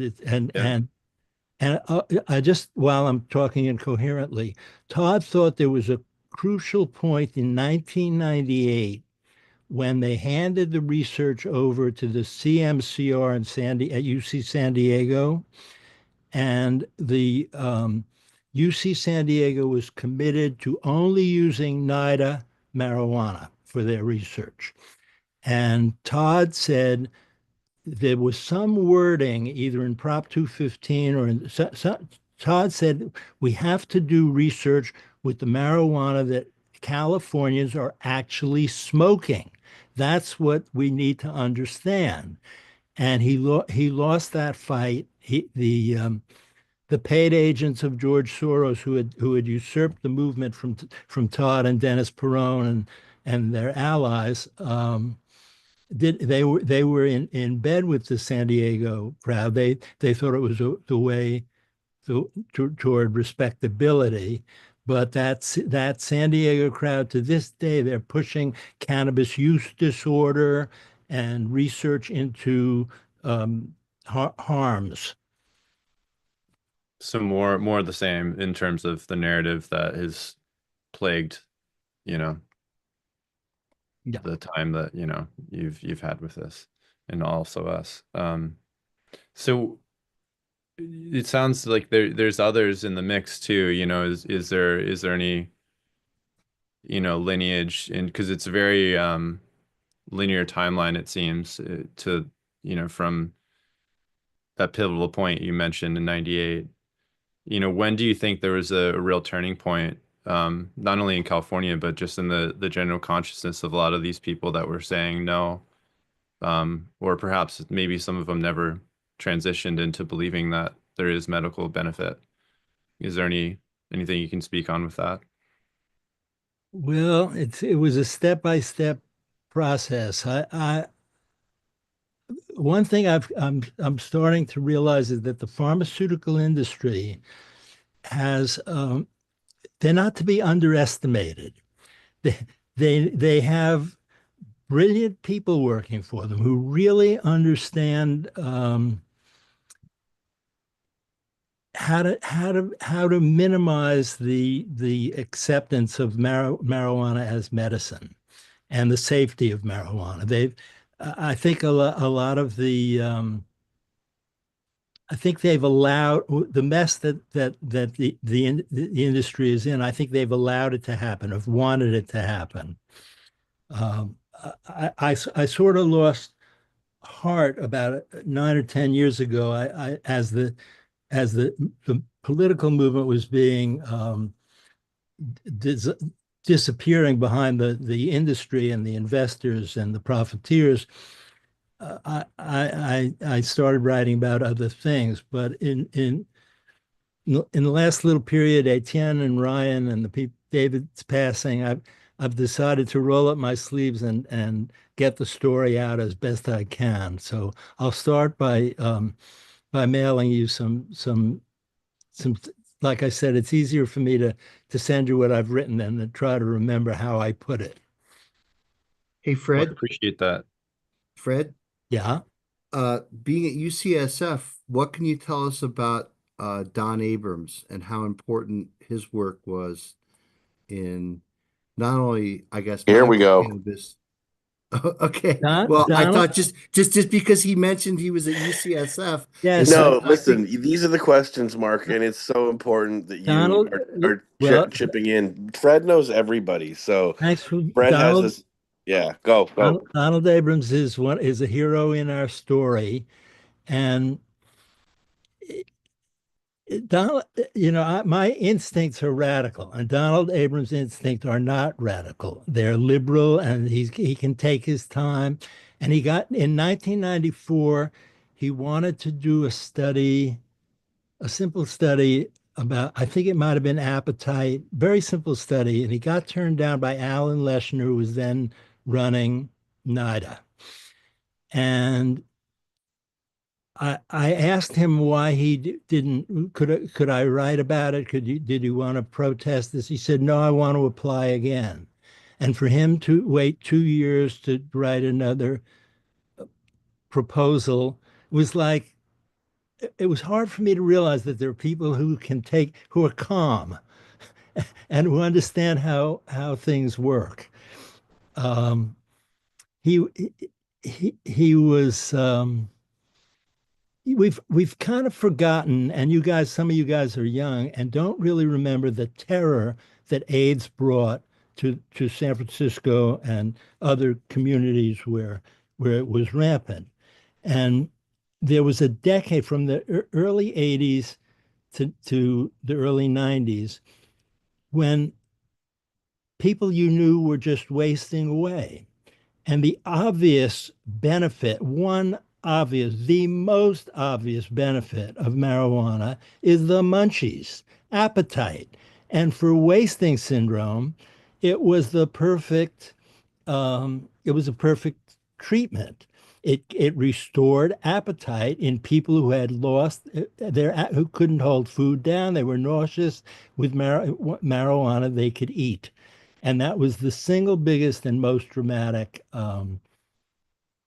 effect. And Abrams did the studies that proved it. But Dennis Perone, who had lost 100 friends by his own count, proved it with the Buyers Club. And while I'm rambling, the thing about the Buyers Club, the people were so desperate for anything that would help that they would take massive quantities of vitamins, and there was an Israeli egg yolk extract and lecithin and any product that somebody had. There's something called compound Q that was a cucumber extract from China that somebody was studying. And to get their hands on the original Buyers Club were for vitamins and these food products that the AIDS patients were desperate to obtain. So when Dennis thought that would be the model, I'll call it a Buyers Club, and he stopped, and that's how he defined his operation from about 1991 on. Anyway, I lost the track on Abrams, but I'll send you, Mark, I'll send you papers by and about Donald Abrams too, who also did great works with Guzman, a Spanish researcher Right. on cannabis for cancer. Manuel Guzman. Yeah, I'm aware of a lot of that research. So Fred, let me just ask you a different question. So Don, so this was contemporary with the adoption of medical cannabis in California, right? Which happened in 96. 96, right? 96. November So 4th, 1996. so were the Abrams studies restricted by NIDA needing to provide the University of Mississippi cannabis as opposed to the cannabis from the Buyers Club, which Very was much so. real? That was the big restriction. That was it completely skewed the research. Right. People are not smoking marijuana, they're smoking marijuana. NIDA. Yeah. Well, and Professor El Sole, who again is a great researcher at University of Mississippi. I mean, he always got tarred with being, yeah, in charge of the swag farm down there. But really, I mean, all of the research had to be not something that was beneficial medically. It had to be with something that NIDA was in the mission of, which was showing that this is a drug that can be abused and doesn't really have a spot in medical treatment. So it was very difficult to write a grant proposal that would be looked at as being okay. We're really trying to demonstrate. Impossible. Yeah, Really I mean, impossible. yeah, next to impossible. Well, if anything, things have sort of changed. I mean, you mentioned the CMCR down in San Diego, and there's other, universities and colleges doing research across the globe. Unfortunately, this recent shutting down of the NIH is really stifling to academic researchers who rely on NIH funding. And there's so much that I mean, you can't even write today to get a Schedule I license. You need a institutional review board review of your proposal. That's right. Especially if you're talking about administering the humans and not just doing like cell culture stuff, it's still very difficult to do research, even though That's there's right. a law That's that they've right. supposedly enabled and enacted to be able to do CBD and THC research. It's still a Schedule I material. And I don't believe with rescheduling, I think it needs to be descheduled. But even rescheduling is still going to not solve all of the problems. Just go back to Abrams for a second. So is he still actively at UCSF doing Um, cannabis we research? We've emailed recently, but not about cannabis research. I'm not sure he's I'm not just not sure where he's at right now. I doubt very much that he's doing cannabis research, but I'm not sure. His partner is a fellow named Clint Werner who wrote a pretty good book on the subject. Yeah, I follow Clint on Facebook. Dr. David Allen and I were going to be reaching out to Dr. Abrams here soon. We had something we wanted to contact him about with the Cannabis Journal Club, so we'll let you guys know if we hear back from him. I've got Yeah, I'm really grateful for the opportunity to shoot my mouth off. I'm going to go to my files and find a half dozen pieces to send you guys that'll including Abrams and Guzman on marijuana for cancer. And Todd McRia and Dennis Perone and all my heroes. Thank you very much for the invitation. Ryan, Etienne, Wade, the guys I know, the guys I don't know. This was an upper, as we used to say. Fred, you should come on again. You have so much knowledge to share. We'd love to hear you again. Thank you, and we'll stay in touch. Much love. Adios. Bye. Thanks, Fred. Appreciate your time. Be safe for out there, sure. Fred. Yeah, I was just going to add that point that I guess everyone knows too, that actually the weed that they're growing down there on the Schwag farm in Mississippi is moldy, right? Wasn't it Sue Sisley who tested some of that stuff and Me. found out? I tested it. It failed molds and mildews. Yeah. Didn't pass the muster, eh? How about when Irv Rosenfeld was telling us that they just grind up the whole plant, stalk Right. and all, and then roll that into joints? We were all so mortified. We were just like, oh my God. It's like, Wait till you smell it. It's the worst smell. I would not let LV light any of that up in my presence because Hey, the man. combination of Hey, all that, guys. it's not good, people. Trust me. It's the worst pot you've ever smelled. Can I Right. chime in also? Please. It's also like Bedrocan. I don't know if you guys got a chance to ever smell some of that crap. Yeah. Oh my God. That stuff just is just like, what the fuck is that? You know? And to think that I'm going to smoke this? Hey, you guys, does anybody remember this shirt? I don't know if you can see it or read it. Yeah, dude, the old Hindu Kush. Oh, yeah, baby. You know it? Are we all smoking enough on this one, man? We got to keep ripping for Dave. That's the one thing. When you sat down one-on-one with Dave, you were going to get really fucking high. You know, on Christmas, Mark, I sat down with him. He opened up his jar of hash, and we did not stop smoking until Maya came and she's like, you guys, it really is starting to smoke up the house.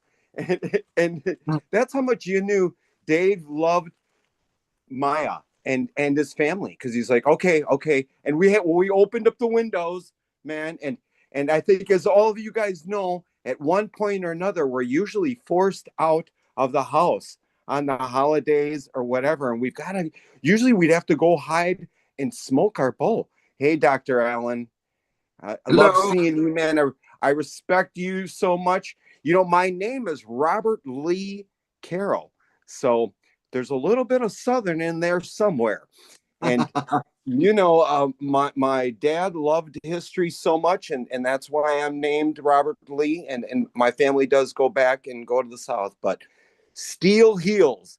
That is what I've learned from you, my friend. That's true. And listen to the surgeons, man. You guys don't listen to those quacks. Those quacks don't know shit. They'll send you to the pharma, more like what Marcus has always said, harma. And you guys, that's the one thing with Dave. David was with me on video call a lot in the past 2 years and more. And, you know, having a farm and having animals and having cows. I had my favorite cow, which David knew was called Milka. Okay. And when I'm bringing this up, why I'm bringing this up is it's not very far off from humans. And when someone is sick and Milka was sick, we call the doctor. Okay. Now the doctor came and he administered a shot. It wasn't, like a surgeon now. Okay. It's like a doctor. And I took the doctor out to eat. We came back. Milka was dead after the shot. Okay. Harma, that shot they give you, it's sometimes we have to be careful on the ranch. Here you guys and David, he knew about this kind of thing, but and he said, "Oh, I'm sorry." And you know what, Dave? He said to me, "Hey, man, did you pay the doctor? I hope not for killing your cow." He he knew, man. That You know what I sounds mean? like Dave right there. Yeah, yeah, man. And those that picture that you put up there, Marcus. Well, not very much after that, right around Christmas time, those cows, or I'm sorry, those bulls were born. And I was coming up with names, you know what I mean? And I put one up on there and I said, "Hey, what do you think, David, about names?" And he's like, "Well, I'll tell you what, that one right there is Curly. And that one there is Mo. And that's Larry. You got the Three Stooges right there, Right. and Skunkman Sam Fashion, just hilarious as fuck. Always joking, always, but a bullshit meter too. And when I was first meeting them too, and and this would be, I mean, just back there, and Marcus laughed at this years back because I'm like, "Marcus, guess what, man? Dave just bitched me out for not knowing my longitude and latitude." Like I lived here in Spain, and we were talking about growing, and he's like, "Well, what's the longitude and latitude there?" And I thought to myself, "Holy shit, am I a dumb shit?" Because I knew in Wisconsin, but I didn't know here. But all I did know was this, that it was so similar to Humboldt in California growing here. And that's the one thing, you guys, if you could come here to Spain and experience the medicine capabilities of what is being grown here and what you can grow here with one plant. I'm talking, you plant it now and you harvest it 8-9 months later, a tree. And that is medicine. And that's what I used for that one event, the Blue River event, Marcus, with that plate of rosin. That plate of rosin came from one plant. You know what I mean? It's not a room full of plants. There's something amazing about that when we grow a plant to its full potentiality. And that's what I always Dave loved. was certainly all about that. If he was Yes, breeding, yes, he was like, he wanted to see what it could do. yes. And Marcus, was mentored, and I also with growing. This was the fascination, was that his knowledge all the way to the end was just he was like an encyclopedia. You know what I mean? And that's why we're all just like, fuck. But hey, let's keep going on. And what I learned, and if you were just starting out, like when I was just starting out, and I was talking to my brother Scott today, I said, "Scott, when did I start growing in our room that we shared together at Mom's house before our parents got a divorce? In my room, in the closet there. When did I start that? Because I just got the book." He said, "Well, Rob, that was 1979, 80. It was right there." And so, all you needed back then was the books. Is And that a and first now, edition? you know what? Let me just open this up here, guys. I just want to show you something. I was just reading something which is so amazing. Can you read that right there? If you put it What a that little says? closer, I might be able to. You also have to speak so the camera goes back to Oh, your okay. camera. Yeah, there you Okay, go. let's see if I can get this in here. Do you see? It's a first edition. I will read it to you if you can't. It actually just says, for Robert, wow, what a rare first printing. Great to finally meet you. Enjoy. And Robert Connell Clark was the other side of the coin of David. You know what I mean? David was just like, hey, let's go fucking have some fun. Yahoo! And Rob was they're always, typing away, right? Working, thinking about the author. They were perfect for each other because David knew to hire the best, Robert Connell Clark, and together, that's how they made leaps, light years ahead of the others. And you know what, you guys, to have a cover like this back in 1980 was like, holy cow, wow. And many of the drawings inside were done by Robert. So cool. Super cool. First Yeah. print too. That's insane. First- And yeah, first- I could first tell it was edition. Rob's. I could tell it was Rob's signature. I just couldn't read it very well because you've kind of got a little bit of a dark camera going on. You've almost got a little bit of a radio thing going on Always. there. I always do. It's probably, I think Sam always laughed about that. He always did. Nice, dude. Oh yeah. Well, time to smoke, you guys. That's all I can say. I don't see enough smoking going on, that's for sure. I got my banger getting heated up. This little sort of D-nail universal banger here I absolutely love this thing. This is very convenient. Nice. No sound. I used to forget to mute my mic and then you'd hear the torch. Oh, no mute. I still forget to mute my mic, but you don't hear the torch anymore. Yeah, the D-nail thing is absolutely, yeah, Ryan and I've been using all week and he's been like, "Ooh, this actually works." Because So yeah, good. the torch scares people, it's people The automatically have torch a is bad scary, association. bro. It's not Yeah, it's good. people think it's crack and it's just, and or they're like, "Where's the creme brulee?" So it's one or the other. And how about It's this? disappointment. Everyone I know with a torch has a torch burn. Yeah. Well, that's Yeah, not safe. I have one too.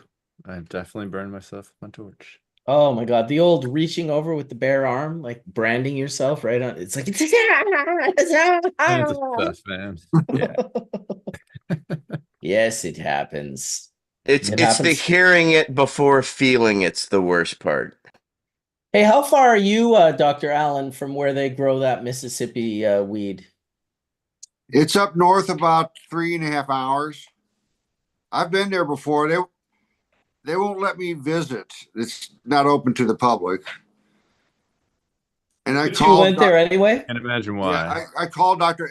Elsa Lloyd, and he said that they weren't allowed to have visitors because I was up there with David Singletary. David Singletary was running for governor on a cannabis platform. And so we both went up there to visit him, and he wouldn't have us. Interesting. Imagine the government grows the worst weed in the world. They do.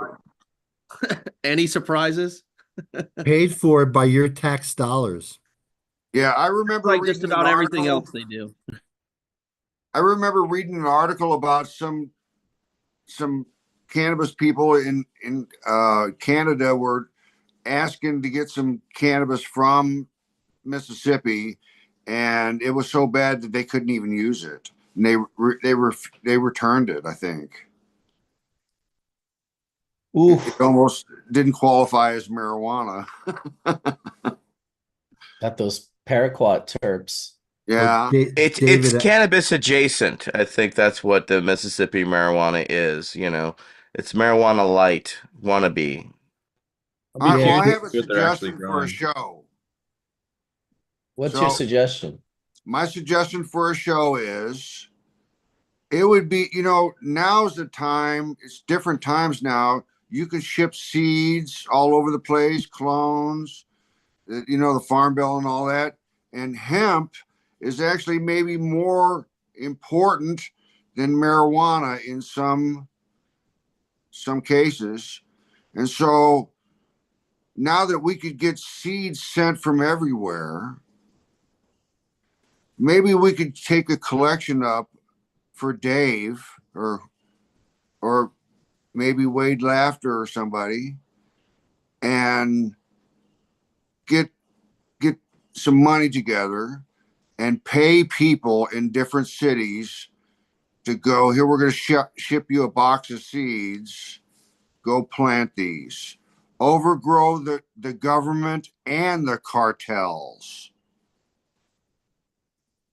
Whoa, Hey, can I whoa, chime in whoa. on there? Can Yeah, I go chime ahead. in on that? Please do. I'll tell you what, man. I have an abundance of seeds, as you know, from my years and years and years and years of breeding and just going on and having volumes. And I love you guys, Wade, so much.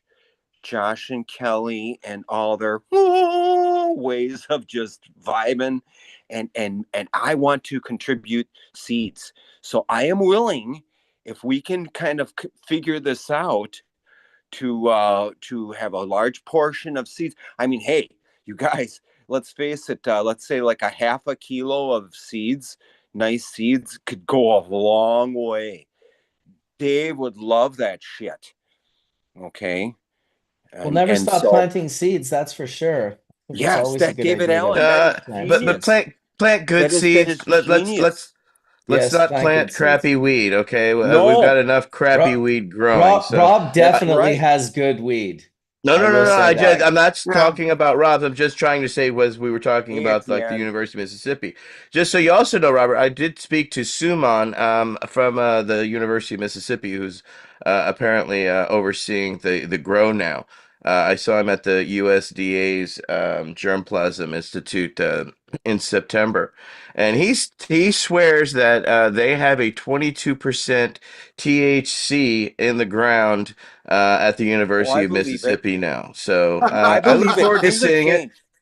Oh But the yes, other it's thing, the thing that was very interesting that he told us was that the DEA came to them about a decade ago and had them destroy.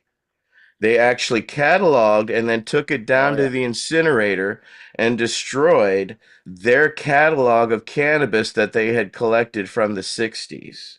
That crazy. happened in '09, and he told Robert Clark and I this twice because so yeah, there's his unfortunately a lot of germplasm history that was lost, and we're not sure why randomly in '09 that was the choice to do so. But Mm-hmm. yeah, they have lost their database, and that's why Cornell and others are receiving private database collections of germplasm from around the world now because they have to kind of rebuild what they thought they had, and it, was destroyed. So, thought it was an Well, interesting piece of history. yes, and always remember this, that there have been so many cultivars that have been completely decimated due to the police, due to arrests, due to all over the world. You know, many times, just because of a bust, boom, there goes just a beautiful sour diesel or something Yeah. like that. Okay. And in Cali, this was happening all the time. Back then, that was just the difference today, Etienne. Remember, you had to be cool to know somebody or just to have good weed. It's not like today where just anybody can go and get good weed or have good hash. You really had to be cool. Yeah, you know what I mean? And that's the one thing too about Dave, that you guys, there was always somebody that was going to talk some shit about Dave, because the bigger you get, everybody, remember this, the larger shadow you cast. Okay. And the more light you have on you, the bigger your shadow. So you're gonna get your haters, and that's really just kind of a sign, sort of what is going on. You can't please everybody all of the time, and that's the whole thing. Is sometimes, when you get to that level, that peak, people are gonna try to take you down.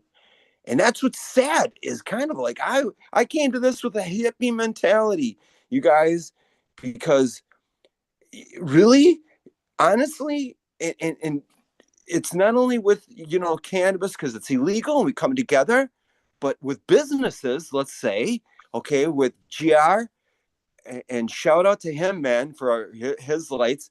I started my lead business in 2010. Okay, nobody believed in us, nobody. And the lead guys, you guys in the cannabis industry, we hung together. Why? Because nobody believed in us. And that's kind of like how we have to be now. We can't all be all separate and be all, with our egos. It's fine. Everyone has egos. Okay. But you know what? Here in Spain, even more than you guys in the US, we need to come together. Okay. And cannabis community, let's come together. Let's go to our grassroots, find out what works.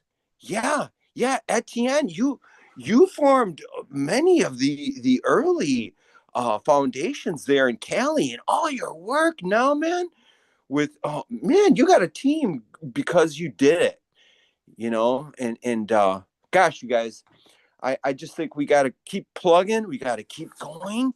And let's teach, that this younger cat that's on the panel here. I'm sorry, what's your name? I love these guys, man. This younger generation that's coming, they're smarter, they're fueling it, they're learning from us, okay, and they're gonna take this. But you know what? I want to be more giving, man. I mean, I've always been kind of giving, but in this world, for us, you guys, the war's not over. So let's grow really good weed. You know what David also used to say, guys? You'd laugh at this. He used to say, I love to kill plants. Why would he say that? Because you guys, when you're breeding for your medicine and you're breeding for those specific terpenes, those specific cannabinoids, then you have to be very, very selective on what material you are using and breeding. Fire in, fire out. Okay. Don't go just growing. Grow the fucking fire, the very, very best. Marcus has that nose. I have that nose. You have to use that nose. Me, I love to smoke cannabis too, you guys. I love hash, but I also love cannabis because it kind of like lets me in tune to what profiles I want for hash. So anyway, that was my deal. Let's smoke one more, you guys. Marcus said Ready. on Facebook, he said, let's smoke a lot this Sunday. Let's do this, you guys. Fucking cheers, bros.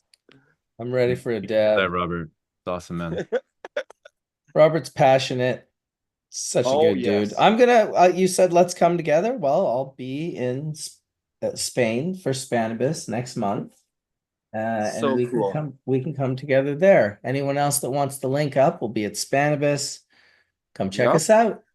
I'll be there. I'll look for you. Wicked. Well, we'll definitely bump into you, Etienne. That'll We'll be all come awesome. together, you guys, and have one for David.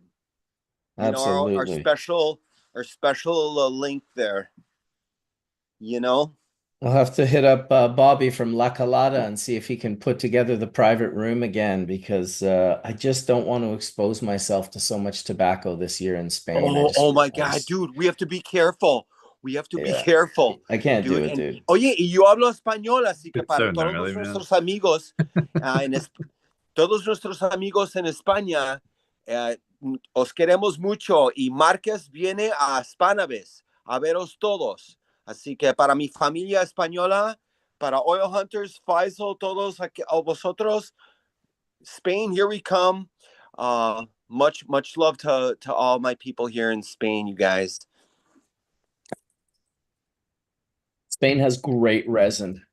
It's Oh, crazy. it's come Of a all the long way, places, it's come a Marcus. long way, dude. It's come a Do you remember long, long you way. had to bring it? You had to bring it before. For Now years, you for don't years and have years. to. No, Yes, not for years. In fact, not for years. I haven't had to. It's so good.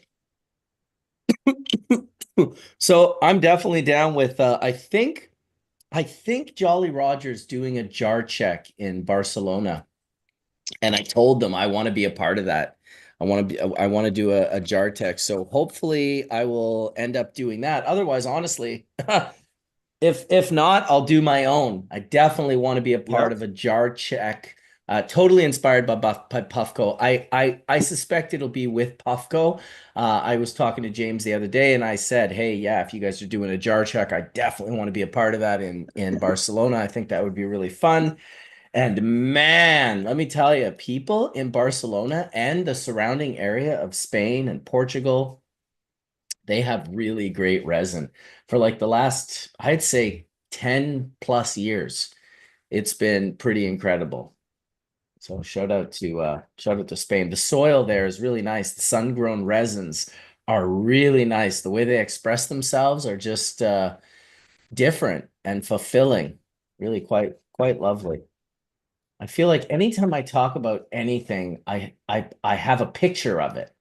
And so I'll show some lovely Spanish grown resin, which you can see the darkness in the color of the resin. This is just air dried, and I just grabbed a tiny little bunch of the chunks and squeezed them into a little mini piece, and that's what I ended up getting right there. That was like 5 star for sure. Melted beautifully, has a really nice color.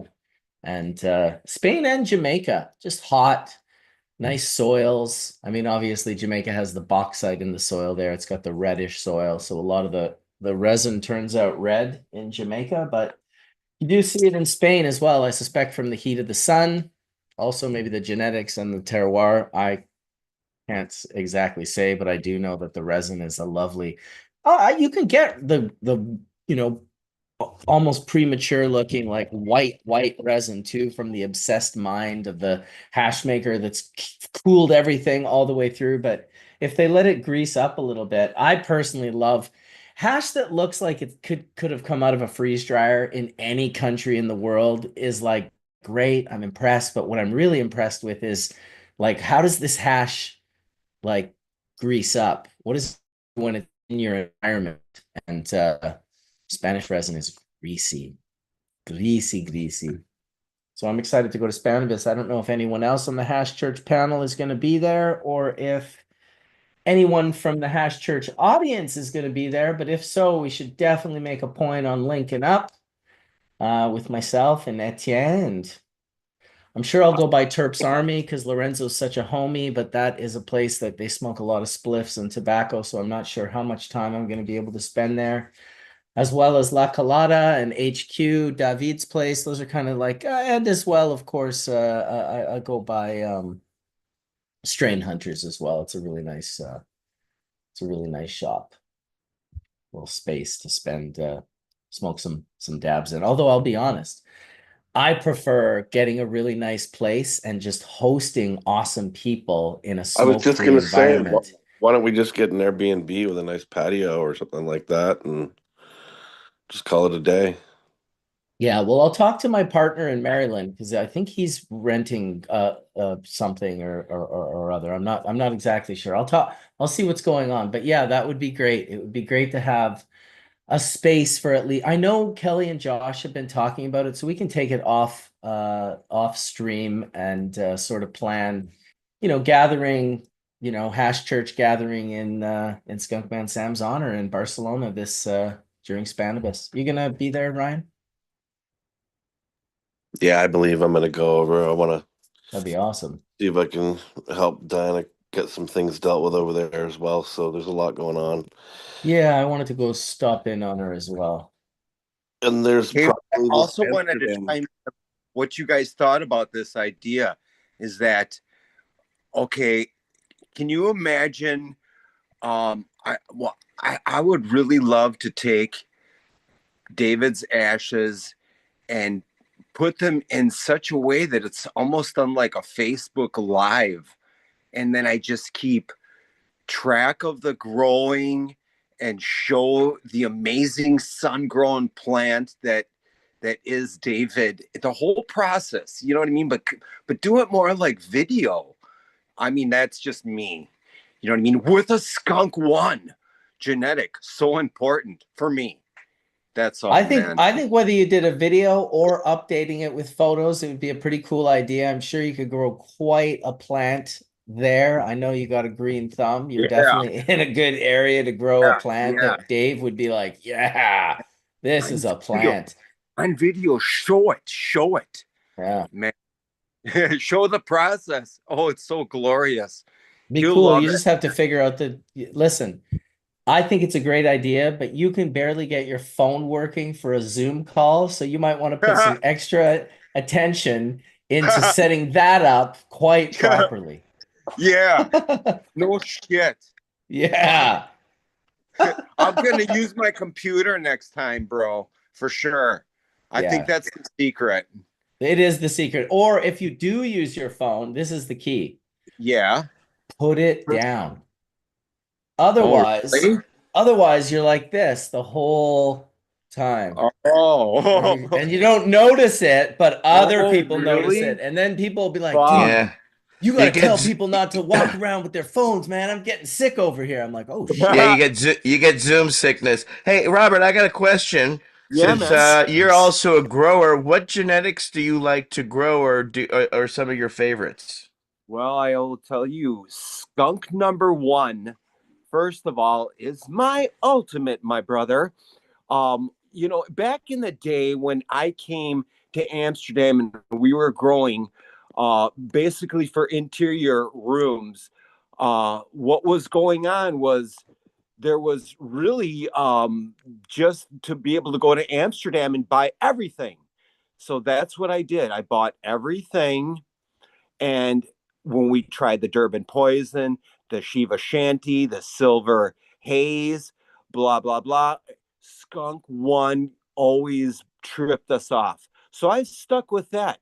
However, I was always into genetics that I would find from weed that I was buying underground, black market. That was my big thing. Buying pounds and getting those seeds and saving those seeds and refrigerating them, knowing how to store them. Okay.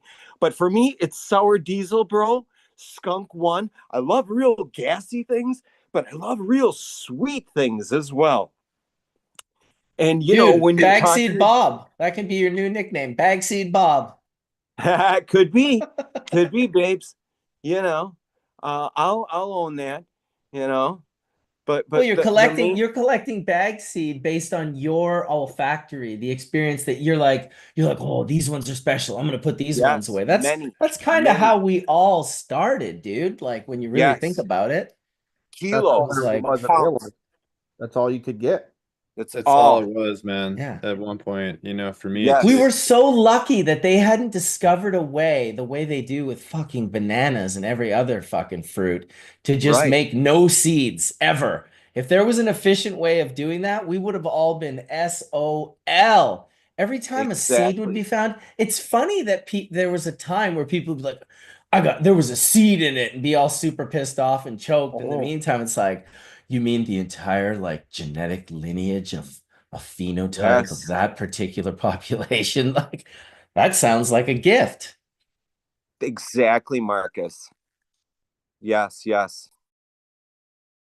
That sounds like a big gift. But also, as I got older, after growing quite a few crops, when people would give me seeds, I started feeling like that was less of a gift.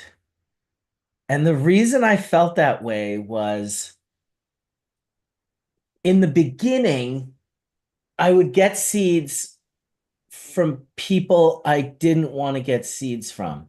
And if you didn't know that and you took the time and energy to grow said seeds, holy shit, that's not like Yeah, wasting someone's weekend. That's like, oh, I'm gonna right. fuck this guy for 3 months of his of his Not life. good. In No. fact, more, Well, because he's going to be crushed for 3 months after that he grew. He's just going to be like, what was I thinking? Like for me to grow a seed, a gifted seed now, it would have to come from like Chimera or Fletch or like someone very well known for having like bomb seeds, because I just oof, the idea of spending that kind of time and growing bad seeds is it's just a crime.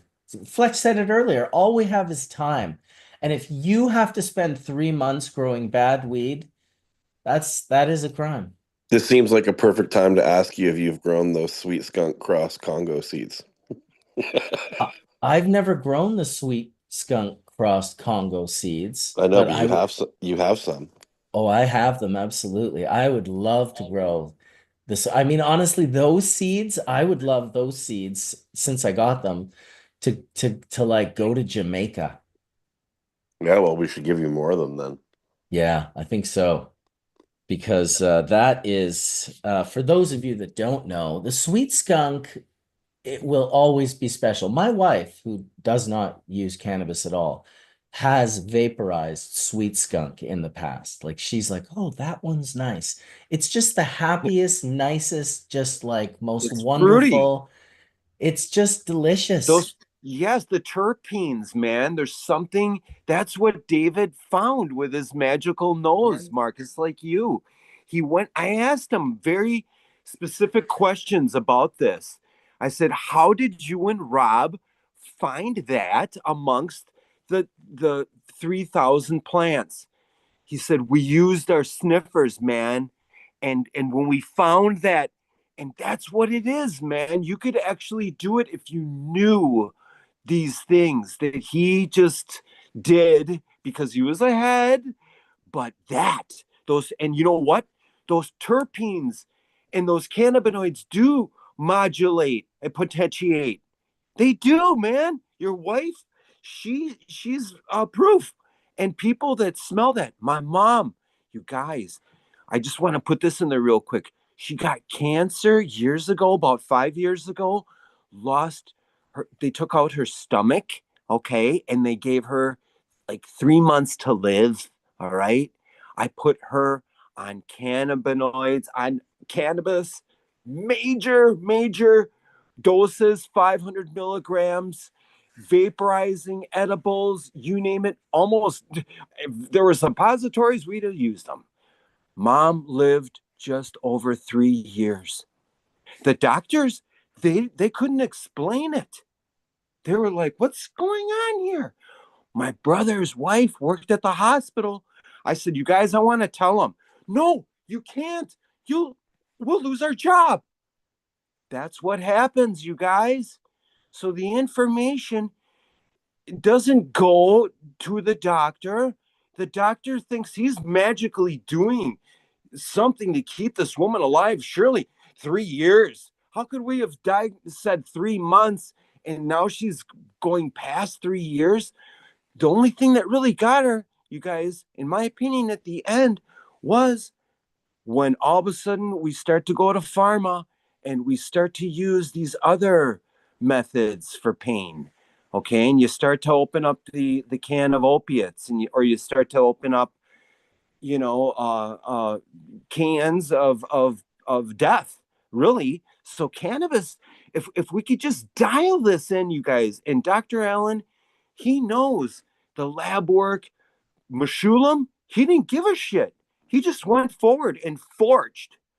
Marcus, you didn't give a shit way back when you knew about all the work that was going on with people being compassionate and that what happened to you at the beginning, but you were still passionate and teaching people how to have incredible hash medicine. Okay, so that's what we have to keep doing. This really comes down to lab work. This younger cat that's on here and Mark Scialdone, it's like, oh my God, we are so lucky to have them on our team. You know what I mean? What more do we still have the tools, the people, let's come together and think of plans that we can make this all work for us in a way that it's gonna open it up. And in Spain here, you guys remember, we do not have medical. Can you imagine? We don't have any medical, nothing, no, nada. And it's because they haven't figured out a way how to really get it all in their pocket. And Robert Clark always used to say, look, we can't leave the government out of this. They have to have their slice of the pie, which is true.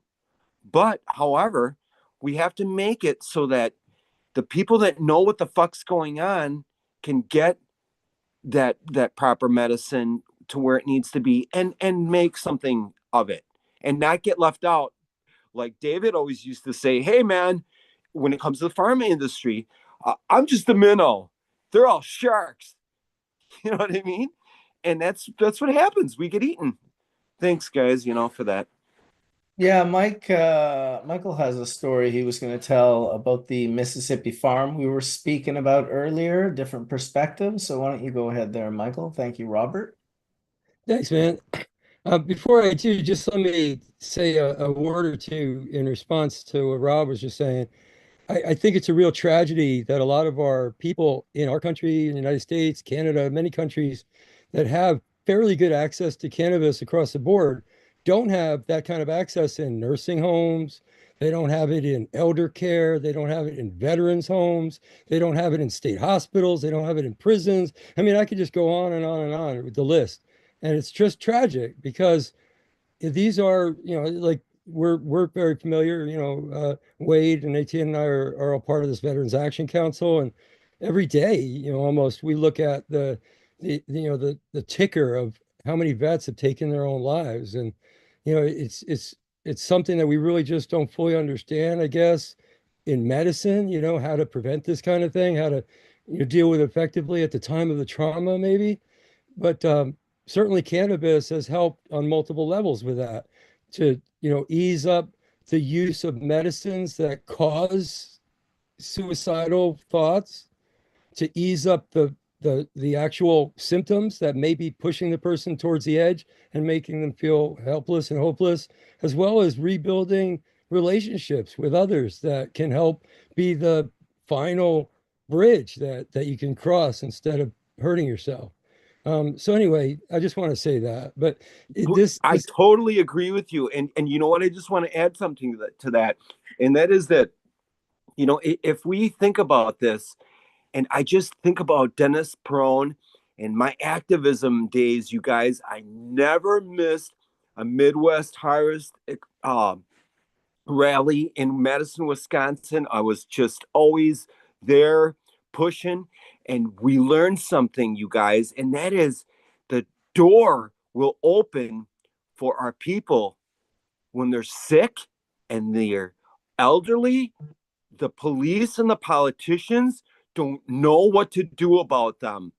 They don't know how to deal with them. They certainly aren't going to be handcuffing them and pushing them around. Okay. So these people are the way. And that's why I had an event here. It was called Canamed. And Alexander Jayen, a patient from Germany, great guy, good, excellent person and friend, was really instrumental in showing all the benefits after such pain, and along with other patients at this event. We didn't have any problems with the police. We went, I invited them all, 75 patients, you guys. I said, you know what? Fuck it. I made some money with my LEDs, with Carol LEDs at this year. I'm going to invite everybody. And I invited Robert Clark and Mila. And Mila had come to Ibiza. Okay, imagine this, for 3 days. And I did not know, you guys, that when we went on the boat, I said, we're going to call it a Canamed cruise. And we were all puffing away, smoking hardcore, 75 people, imagine. The captain came out on the boat. He was like, what the? And we got to Ibiza. There's a customs. Did you know this? I didn't know it. But there's a customs. The customs, they said, fuck it. Go ahead. Go through because we don't have room for you all. And don't worry. You know what I mean? So they turned their heads because they saw it was people in wheelchairs. Not all of us, but many of us. Okay. And so it was amazing what this did. It was like, you know, having an event showing the public the benefits, you see. So that's all I wanted to say, you guys. Sometimes that's the kind of thing we have to do. We have to kind of open up the box, think big, have events. It's not that hard, you know what I mean? And if you have it, they'll show. So thanks, man. Yeah, you're right on with your point as well, man. I just thought of that exactly as you were saying that. Yeah, well, the last thing I'll say about it is I'm getting a little bit older myself. I don't know if I'll ever need like a assisted living or something like that, but if I do, I want one. I've already kind of pictured the front porch with these wicked cool rocking chairs with a built-in headset jack and a USB port and a little tube that you pull out for fresh vape. How about that for you know, my vision of the old age. But hey, this talking about Mississippi, it's always been something I feel like it's important to, you know, spread the truth. And I agree with you about the quality of the pot that our federal patients have been consuming for all these years. I think Irv is still getting a can every month. And Herb Rosenfeld, at one of our Patients at a Time conferences, he took some of the herbal material and he put it in a vaporizer. That was like the second year that Volcano was in the United States, and they used a Volcano vaporizer and put some of that plant material. And I'll tell you this, it was the very first plant material I've ever seen put in a Volcano that actually smelled worse than it did when you were like smelling it or burning it. I mean, vaporizer always smells better. It always smells better. But that's an outlier. That pot was horrible. But this is where I get into the story, right? So two-part story, the old and the new, or the old and the not so old. And the old is I met up with the guy who was running the ICRS years ago, Professor Musty. He real cool guy. He talked about all this different research that he's doing, and he put in a research request one time with the you know, powers that be, and actually got it approved and got some cannabis for his patients. And he got whole cannabis, flowers and tops. He didn't get rolled joints. Very important.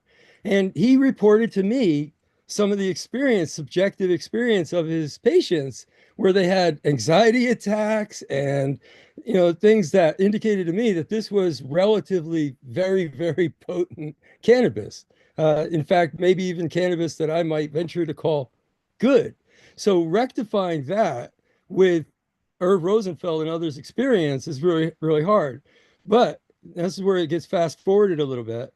I went to a conference that one of these hardcore landmarks of prohibition put on.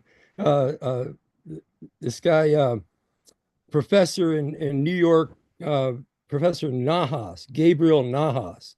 And Gabriel Nahas, if you don't know him, Google him. He had the whole cannabis prohibition on his back for a little while, him and Senator Eastman, I think it was.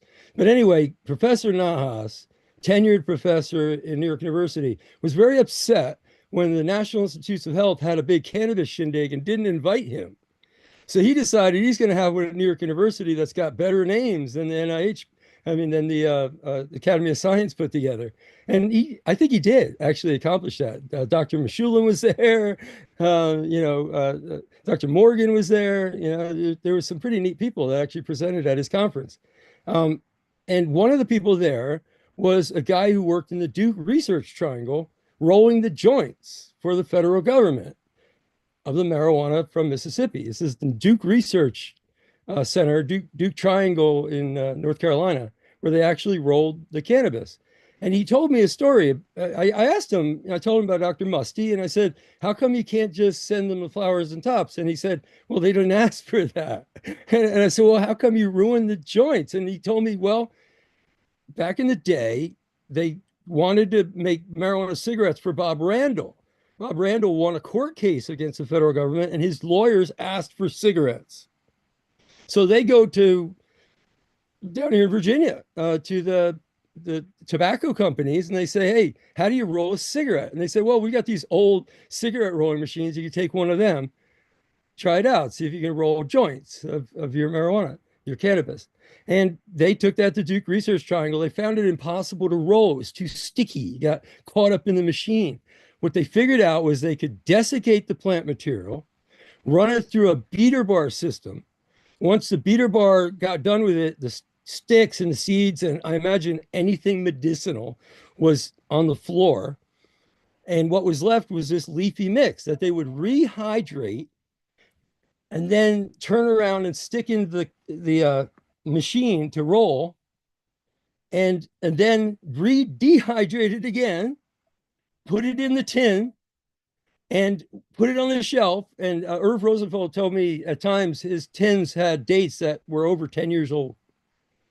10 years of sitting after being beaten to death, dehydrated, rehydrated, and then it makes Dude, my and he loved that shit. How about and he that? loves this stuff. Yeah, he does. Yeah. So, but anyway, I'll leave you with this. Somewhere, they probably got rid of it, but somewhere there undoubtedly was like a 55-gallon drum of keef somewhere in Mississippi University that they just considered waste product. Just think about that. Oh my God. I that's that's painful to think. They're like, we gotta get this pesky resin off this plant. It's not rolling and dehydrating properly. It's Oh coming my up the gosh. works. We have to beat the resin off of it so, Oh, it's less sticky. oh my God. That's actually We add some salt definitely to it. accurate. What do you think, Bob? It's like Yeah, just cut it Etienne, down I on have the a question soil. for you. Go ahead. Yeah, man. Like, I wanted to know what you think about, for instance, uh, marijuana becomes legal in a state. I'm talking about recreationally, medicinally, blah, blah, blah. Maybe, no, let's go beyond that, federally. Is it possible for people then, or will it be more possible to get their rights back, so to speak? I mean, isn't that like the federal government's kind of like admitting, like, oh, we were wrong, Uh, sorry. oh, Robert, this is our expertise. The reality is pretty simple. We did lose all our rights at once. We're not going to get them all back at once. We have a lot of work to do, and we're doing that work now. Michael and I are working at the UN.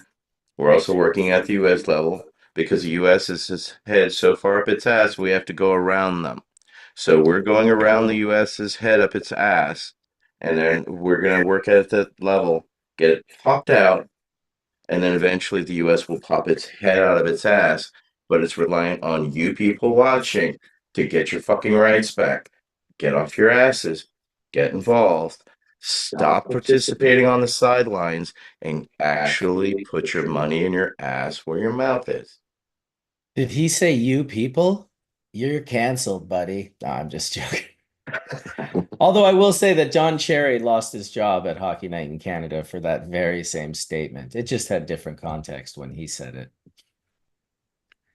But I will get off my ass and I will do something. I'm happy to do that. I feel You like know, I'll and, just do and I it. do feel that, that the activism that I did back in the day did something, but it was like we didn't feel like we should stop. We have to keep Oh, you're going. unmuted. That's why I think of. Oh, but we have to keep going. We just have to keep going. And I mean, it's one of those things. Like, I think a lot of us think like, hey, we want our rights back. You know what I mean? It's I don't know. It's frustrating for sure. well, yeah, I think it's a weird dichotomy and a juxtaposition that we're in, I think, across the world because, there's countries and states that, as we've all called out here, that we can freely buy cannabis, grow cannabis, and, that's our right as a citizen of that particular state. So yeah, there is something wrong with that. And I think that's what we have to continue to fight for, not only that, but also, our right to grow commercial cannabis the way that we see needed for the patients. there's a long way to go for all these things, and Right I on. know And you Etienne know, and David others are always said, leading you that. guys, David always said, hey, I think that everybody should be able to grow cannabis if they want to, however much they want to, in just like as if it was tomatoes. Now, my question is for you guys. Imagine this. I lost my daughter to that. Okay. I have been trying desperately to get in touch with her. It's been 16 years. She's 19 years old now. All right. She's with a family. Imagine this, you guys. I've been able to locate the family who has my daughter biologically now, biologically, all the respect and love. I try to contact these people and they hang up on me. And they're like, yeah, you had a drug factory. Boom. You know what I mean? Now, you guys, my daughter is autistic. It didn't help. I was a single parent. All right. I had everything on my shoulders, and it's crazy for me, you guys. I'm just trying to figure out, like, what do you guys think that I think I should be able to somehow, if someone contacts my daughter, for instance, and says, hey, look, are you aware that you have a dad biologically? I say that because although she's autistic, I found out she was in a regular school. Okay, that says a lot. All right. And all I just want to say is that, if you've ever lost a child, you guys, in some way, it's the pain of that is just, it's something you just never get over. And David, you guys, was a force for me, man. And even like Soma and these guys, they're like, Rob, one day you are gonna see your child, dude, one day. And for me, you guys, it's I don't want to break down because I told myself, I gotta stay strong, man. But I'm telling you, man, there's been real casualties in this drug war, you guys. And there've been people who fought for our rights. I fought for our rights, you guys. It didn't help because I still lost my baby, but I have not lost hope and in ways. And you guys, Marcus, years ago, we kind of like talked about this. And for me, it was kind of like a flourishing because I was like, like I'm here. I'm on the other side of the pond, you guys. I'm on another continent. I was with you guys, man.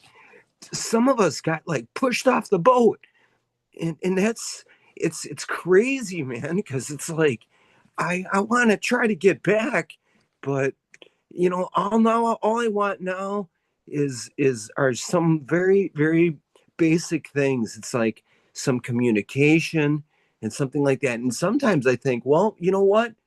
Maybe my hash family, maybe my cannabis family has better ideas or knows better, because I'll tell you, I'm going to keep fighting. I will not give up. But for me, um, I don't know, you guys. It's a war still. It's crazy because I don't know what's going on over there. Imagine not being over there in the U.S. since 2009. It's been a long time, man, and I miss you all a lot. But I've been keep foraging with my genetics, which is not a bad thing. All alone with my animals and really just keeping in touch with my friends with the phone. But other than that, man, I've been here, dude, and I will tell you something that you never give up with this kind of shit until death do us part. You know what I mean? With our loved ones and these things, they all have solutions as long as we're still here. And my mom always told me that, you guys. And my mother was a very intelligent woman, a professor at a university, okay, and at UWM. And I will tell you that she always gave me this advice that there's a solution for everything in life. Everything, every problem you will have, you can find the solution except one, and that's death. There is no solution. So that's why you guys, it kind of gives us all a reason to keep forging ahead, you know. And the youngest dude on the panel here, I'm sorry I didn't get your name, man. The guy with the hat, what's your name? Yeah, I love you, man. Because Colin P. this guy is going to I be a love how you think giant. I'm young, but thank you. Collin 63. It's Colin. Benjamin Button Just over here. joking. He's got it. He's got it, man. He's got Much love though, man. Thank you. yeah, like Sam. Thank you. I think we all try to reach out. Rob Clark. We can see these guys because that was like us. It's so bizarre, you know what I mean? You see this cycle, you know what I mean? And these heads that are now, they're so smart, man. You know what I mean? And they're forging ahead. And it's just crazy how things are changing. And I think you guys in 10 years, we're gonna freak at what's happening. Just look at what we've seen in the past 10. Okay. Mind Yep. blowing. It's going to be insane, dude. There's no doubt about it. I'll definitely be here 10 years from now. I hope. I hope. Oh, yeah. Wanted to welcome Bryon onto the panel. He just rolled through. It's been a bit. It's been a bit since we've seen you, bro. Hey, nice to How see you, you. how you doing? Doing well, just staying busy here. Staying busy, growing weed, picking varieties. Yeah, doing that work here and some indoor chores. The few folks that I work with here that I hire get the weekend, so little indoor work and snowstorm yesterday, and yeah, so just hanging out now. Nice to see everyone. Absolutely, man. Glad to have you on here. It's the aftermath show of losing our dear friend Skunkman Sam, the howdy man himself.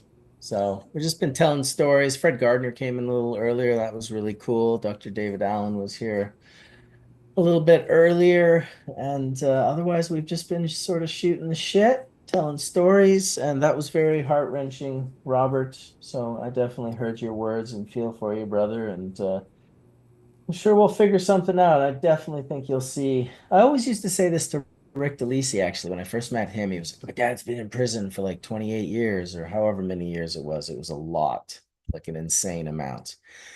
And at that time, my father had passed away. And so Robert had said, there's always a solution for everything except death. There's no solution for death. It's like, exactly. So unless there's death, you don't have to ask the community even, there's a solution. You just have to find it. And that's the challenge of life, finding the solutions to our problem. And I certainly hope you find the solution to that problem, brother. Yeah, and Marcus, one thing too, man, that goes through my head. I don't know if any of you cats know. Marcus's dad was big on Harley Davidson. So is Marcus. Okay. My father worked at Harley Davidson for 45 years. All right. The bikes that many of you guys rode on, my dad worked on because they were on the line. All right. And I was on my dad's shoulders during the strike of AMF and Harley Davidson. Instead of going to school that day, my dad took me. He's like, "Oh no, we're going to the strike." And guys that look like 420 D, big tough guys with beards and stuff. I would shoot them with my gun on my dad's shoulders, and they would play dead. So I don't know, you guys. Harley Davidson. And the model that your dad had, what was that, Marcus? What year? 2003 Road King Classic. Beautiful, man. Just beautiful. That's the full dresser, I believe. Yeah, white walls, fully dressed. Oh, beautiful, man. Big fat You know, bike. that's Here's a shout out to all the people at Harley Davidson and all the workers. My love and Milwaukee, man, and that's just it, man. It's like we got to preserve those things. Sometimes, we don't have our peeps, but sometimes we have those things. Sometimes, we have that pipe or we have that bike and gosh, I don't know. It's like there's some magic there, man. So that was all I wanted to say, man. Beautiful. Beautiful. Well, I've smoked myself, not quite into a coma, but definitely into like talking less. I'm just kind of like listening and super baked. Been smoking some full melt. You don't realize, you forget. I don't know how you could, but you do. That every single rip of full melt gets you like that much higher. It's not like when I used to smoke joints, I would just get to a point where I was just smoking joints, but I wasn't getting any higher. I had sort of hit a ceiling, and that's what kind of led me to extracts and hash making and smoking the oil dabs back in the early 90s with those Holy Smoke guys from Nelson. And then getting into dry sift in the mid 90s and then discovering, full melt hash, bubble hash in the later 90s was yeah, you just each rip. It's like, how about this? No ceiling. Keep taking a dab and getting more and more and more high. That is, I just want to say this from the bottom of my heart, a beautiful thing. It is a beautiful thing. Dude, hey, do Indeed. you guys know the story about David and the do? Oh, who told the do story, Ryan? Well, I I feel Adam. don't like know. we Now hold on. No, you've got to remember because I was there for Christmas and I was gonna be smoking Dave out, okay, in Spain here. And I come in my Firebird. Imagine this, you guys. I'm here in Spain and I've got a Firebird, a 1989. Of course you Okay. do. That's Yeah. fucking So I awesome, arrive dude. on the scene and David Lee Dave Roth. has this Puffco and he's like, "Oh no, man, guess what?" I'm like, "What, dude?" He's like, "I fucking broke my Puffco. But don't worry. I got it all figured out. I got a solution." He all of a sudden pulls it up. He's like, I call it the do. And I'm like, "What?" And he's like, "Well, MacGyver." And I'm like, "Yeah." He's like, "Well, check it out." And so he's like, "Look, man, it works." So I was like, I mean, before he left, I was trying my hardest to get him a new piece. You know what I mean? Because I didn't want him to be here like the rest, but it was just so fucking hilarious because, dude, I smoked with him. We dude the Christmas and that the Puffco, it performed the way he did it. It was broken in such a way you would have cut yourself. Okay. And he put it on there and it reminded me of like I don't know, one of those space missions where you're like, yeah, man, we're losing oxygen. What do we do? And he knew what to do, man, and he kept getting high. And yeah, That's do. so crazy because the Puffco crew wanted to lace Shout out him to up. them. They wanted to lace him up so hard. And then I feel like I think I reached out to him or something. He was like, "Oh, I have one already." And I was like, "Oh, He okay. was Well, there." hardcore Puffco. You know Yeah. that? He was hardcore Puffco. Well, he was So hardcore using whatever device he had access to in the yeah, moment to get high. I think it's yeah, the yeah, most yeah, accurate way to yeah. say. He definitely. I still haven't talked to Martin from Ruhr, but I'd love to have Martin on to tell some stories as well because Oh, he'll come on. he was all He will come about. on for sure. Oh, I know, But absolutely. I've known Martin for you know, 25 years, man. you guys, He and Martin go way back. Yep, look at that, yes, the Ice Master. you know, you gotta love it, babes. That's a It's the big one, only dude. thing I smoke out of, and that David used Roar Oh big yeah, time. he loved So Roar, no doubt about it. yeah, I loved Roar for a long time. I got yeah, to a point, and I'm not sure if Sam ever got to this point, but the smaller the pipe, the more I'm kind of like right now, like this is kind word, of what this is one of my word, favorites yes, I just Yes, want to it's get the smaller. dab to like, yeah, it's just like it's almost so concentrated, it almost precipitates Yes, back into an oil faster, but you you were get like right. way less oxygen, uh, period. You know So who I I learned quite that like from, Sipper, that. dude?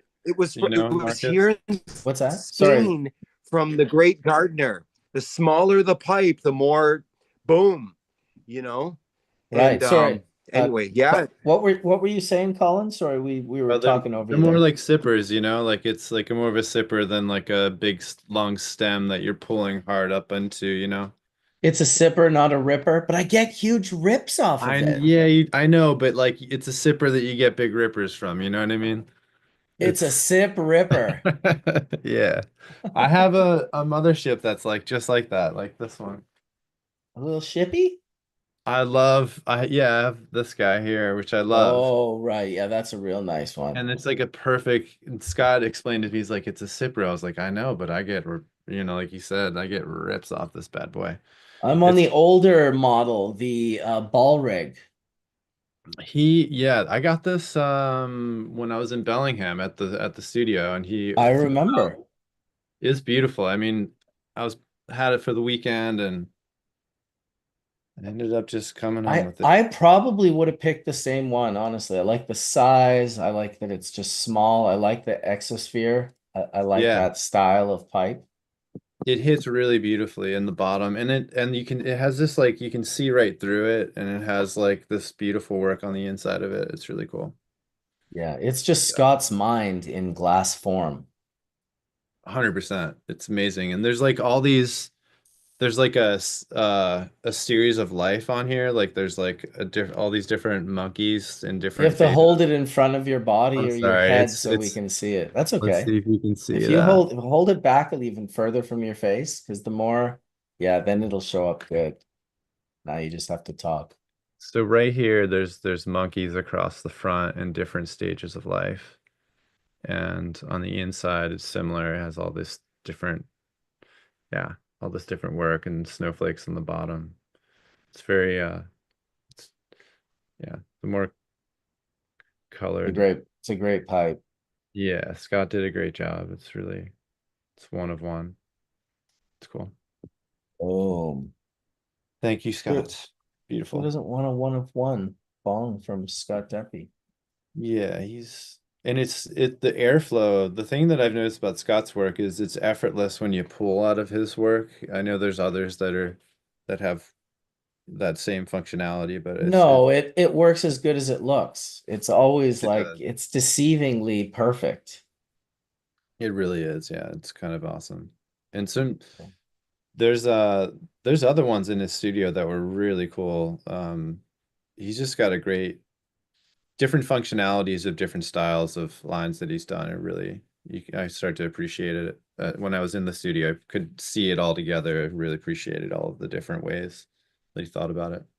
Well, there's so many things that go on from growing herb, really just to the acquiring of genetics, how you go about doing that, how you go about planting the genetics, how you go about growing them, how you go about like processing them and whatever you process them into. And it's just there's so many different potentials for error and mistake. And then you can not only that, you can geek out on the different materials that you're going to vaporize it off, or the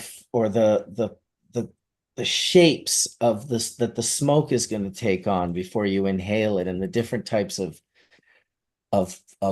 filtration that is available. Like every single thing you can nerd out on to the nth degree. And Scott Deppie is kind of the highest order of the glass. Originally the first Scott Deppie character I met was Jason Lee. Jason Lee was very much in his mind. He was the one, like he's the one that learned this double bubbler weld and then just showed it to like everyone. He just showed it to everyone in Bellingham, like a 15 different glass blowers. Like he wasn't like if Jason had kept that, and even those blowers back then said to me, yeah, like seriously, I don't sure we probably would have figured it out eventually, but like Jason figured it out. It was the perfect, and the minute he did, and he showed Slinger and D-Rec and Pedro Smiley and all these other guys, Max Poland, there were suddenly so many amazing double bubblers. Like I'll be honest, this pipe from Max is probably only a year, maybe two after Jason discovered this double bubbler weld. Maybe not even. So yeah, Jason was shout like out. the Rodney Mullen of the pipe world. Yeah, absolutely. He invented a lot of the tricks. Absolutely. Him and Marcel Braun, because Marcel Braun took it to the next Vanilla. level. Marcel was developing like tools that would help, that the techniques required. So it wasn't only like a technique, but he was also like not jerry rigging and using some other, he would like design the tool itself. I mean, the first time I saw him blowing glass in that spacesuit, I was like, "What? Why did you have that on?" He's like, "Oh, just so I don't burst into flames." When they were doing that monster pull from like a second story, it's like this thick. They're pulling this crazy. It might have been for his coins, actually. That I can't even remember. But yeah, Jason and I picked Jason up as a hitchhiker on my way to fish tour in like Portland or something. I think we were on our way to the gorge, and I actually picked up Marble Slinger. And when I picked him up, he's like, "Oh, I have two friends." And I was like, "Oh no, like this nightmare." Like his two friends are going to be train wrecks. In fact, his two friends were Jason Lee and Jason Lee's girlfriend, who did like all of this um sort of wook wear, if you will. She did all the um corduroy patchwork wook clothes, cool pants and hoodies and stuff. And so you can imagine hooking up with those guys on my way to see fish at the gorge was, to say the least, a very good time. A very good time was had by all. And yes, we ate psychedelics, and yes, we smoked cannabis and hashish.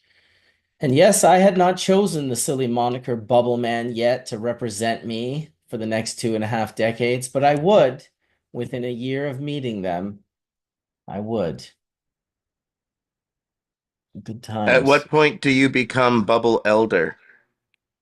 I don't know, man. Fuck. When people are mad at me, I'm Bubble Boy. I know that much. I can hear it in the way they say it. Oh, hey, Bubble Boy. I'm just kind of like, I feel like the way you're saying boy is like the way you would say goof. And unfortunately, I'm from Winnipeg. I just can't stand by and allow that. But no, just joking, honestly. But I have had people who are mad at me say, "Hey, Bubble Boy." Oh shit. This is serious. It's calling me Bubble Boy. But Bubble Elder, I don't know, man. I just feel like I'm many decades away from being an elder. But I guess I'll blink. Is that how it happens, Wade? You blink and then you are?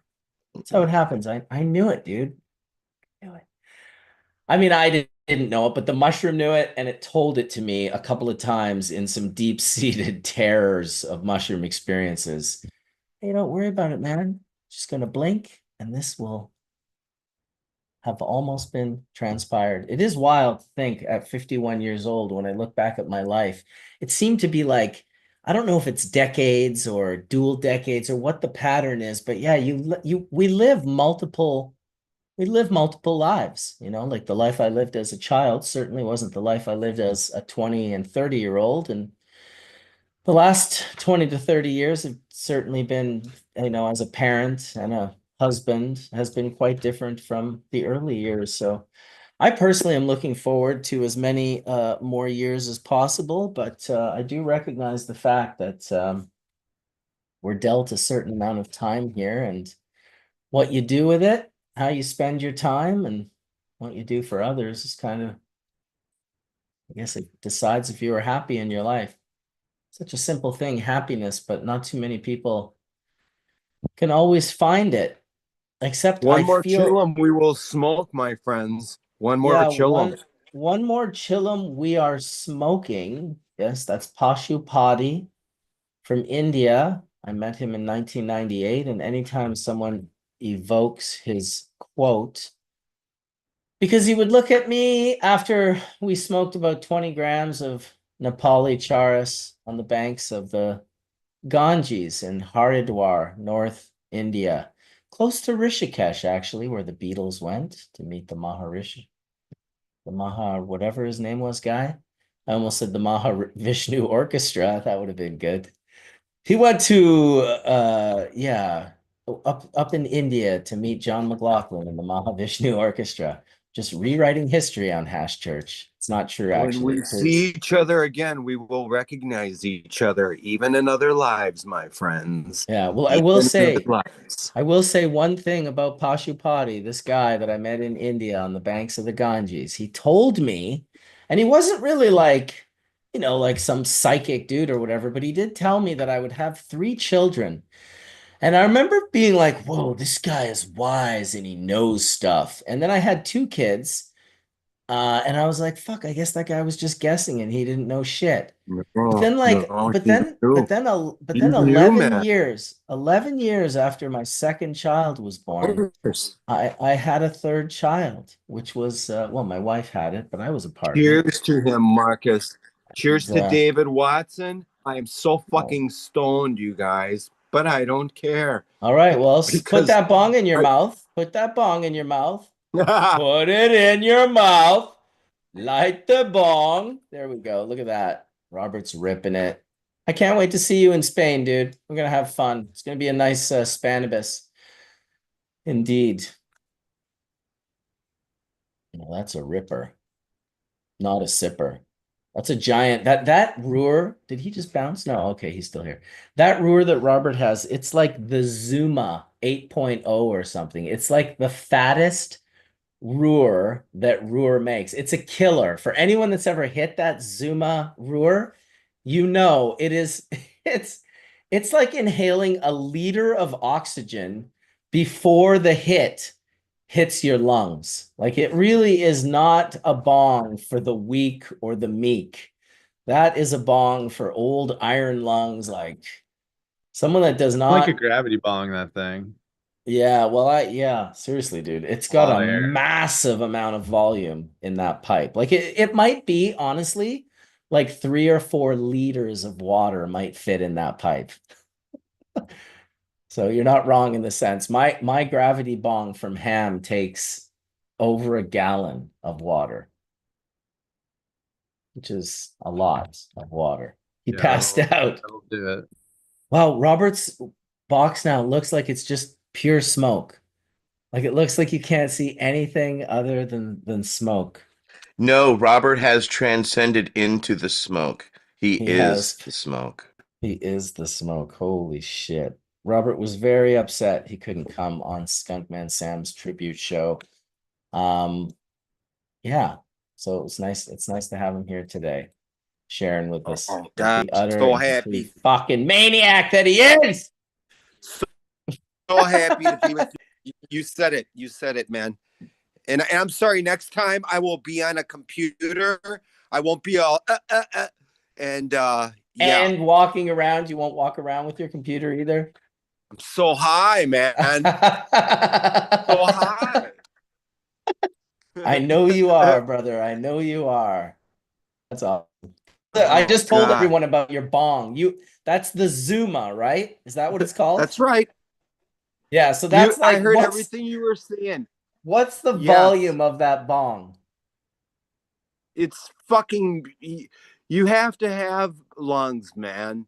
And you guys, you don't underdetermine people that who want to smoke cannabis. I love hash. I love pure sift. I love rosin. Won competitions with them. You know that. Won the Dabadoo several times. But the deal is that many patients are going to tell you, oh, I like the flowers. And nature has done this. Nature has given us the medicine in a form that if we're not up to the potentials to be able to make that hash, sometimes we can, if it's high enough grade flower, we can smoke it as is, and boom. If you take a really big hit, believe me, I'm smoking all the cannabinoids almost that you guys are with just pure hash. And it's such a natural, quick form. You know what I mean? But fire in, fire out.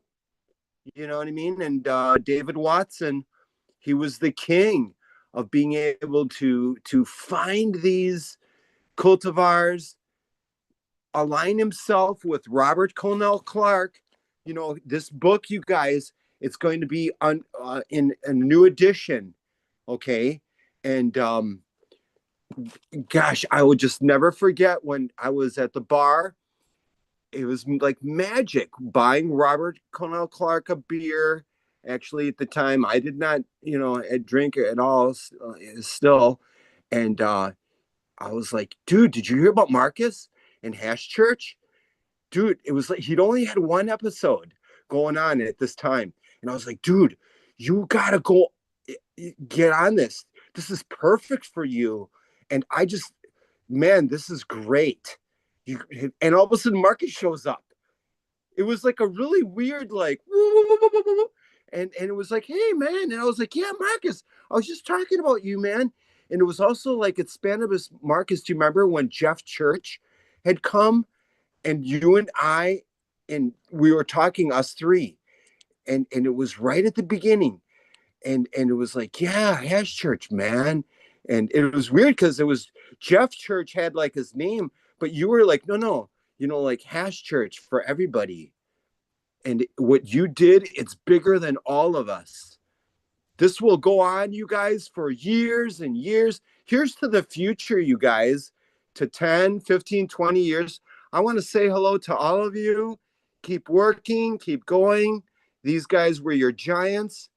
That's all, man. You got to think of that. Think of the future, you guys. And I don't know. I wish I could have brought up and I just want to say one more thing. The reason that Skunkman Sam took you under his wing, very much so, and me too, is because he didn't have a son, you guys. All right. And I asked him about this. And I was like, hey, man, well, how come with your genetics and that and your seeds, like you're not like going on with your seed banks? He's like, well, I have daughters and they're not interested in that. Okay. Well, that's really the place that Ryan Lee falls into, because Yes. Chimera truly So that's was why he liked the us, you guys. Yes. And it reminds me of my mom, you guys, who had two boys and she always wanted a daughter. And that's why she was always trying to, and my neighbor, you guys, who was a girl, said, you guys, your mom used to try and lure me over. And it all came to we realized, wow, she didn't have a daughter. And that's what happens is like, if you don't have that in your life, you kind of like, it's just weird, man. But he kind of chose us. Like, are we not honored or what to have been like that? To get calls Well, I from mean, him, video yeah, calls. listen, I think Fuck. Hash Church was the same thing in a sense for everyone else, that we just Thank you, they had a Marcus. place. He could come, he could talk. I mean, Diana, that's what it is the whole for, man. family. Yes, man. Ryan, Fletch, all of you guys, man. You're like, we are all bonded, you guys, in this. What a magical time to all be alive and together and coming together. You know what I mean? Like, fuck, man. We've got to just hold on to this moment and try to make it something that will be positive thinking, guys, positive motivations, positive thoughts. Let's go on. Every time Marcus, when you said put up a photograph in the grow room of Skunkman Sam, fucking A, dude. Hey, I think Boom. Colin just mentioned he's bouncing here, sort of interrupt. You taking off, Colin? Yeah, I got to get going. I'm sorry to miss the last hour here today. Next week I'll be free for the full leg. But No problem, I brother. love you guys Bye, all. And, Colin. it was nice to Bye. meet you. Thanks, And man. Yes, brother. Sam was Cheers, very bro. important to all Bye, of us. young fellow. Yeah. Thank you, my beautiful young, my Benjamin Button. The So future. I just wanted to say, Sam, I think was so important to all of us for so many reasons, and I think the underlying theme here is that we need to carry the torch on and carry the things that he embodied on, and continue to have a good bullshit radar and call those things out so we have a better conversation and open conversation. I think that's the thing that I always got from him, is he always wanted people to see the full picture, and I think that meant having a harder conversation at times, and so he was hard on people and it pushed you. And as Marcus said, it made you better for it. And that's really unique. There's not a lot of people that want to be that way with you, and that's a special friend. And Marcus, you're lucky to have found that in someone so early in your career. I mean, it's Yeah, just really, dude, remember this too? He was just always so funny. He was always, like messing with you. And sometimes you didn't know if he was serious or not, you yeah. know? So Yeah. cool. So cool. But And how, cheers. I just want to say that, Marcus, I think we're all so thankful, and I know I'm so grateful for your ability to share that with everyone around you. You saw that um, he had the ability to share knowledge with everyone in a graceful, he wasn't talking at you, he was talking with you. And that's really unique, and someone that has spent their career doing on a subject matter um, that is so complex as the one that we love so much. I remember like passing out to David ranting about something. He had just done some huge dab, and David was on a rant and just like fading out of consciousness for a moment, and like waking up my eyes and having David just standing over me, pointing in my face, still on this rant about something intense about cannabis. Man, he was such a gem, that guy. Yeah. Oh, That's awesome. yeah, sorry, had to share. Had to share. No, that's amazing. I want more of that because, you out of anyone, I think, have spent so much intimate time with him in Amsterdam over the years. I think it's really, unique perspective. And I love that. So thank you for sharing.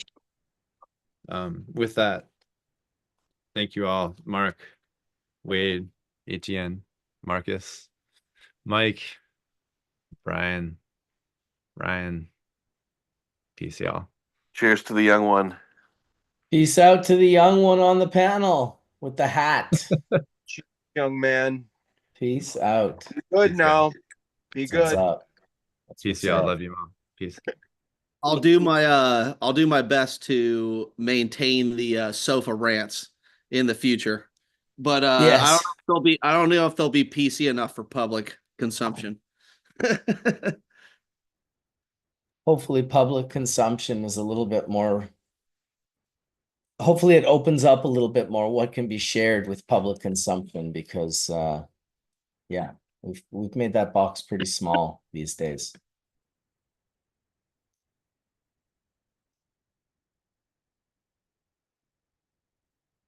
Oh my goodness. Well, I don't know.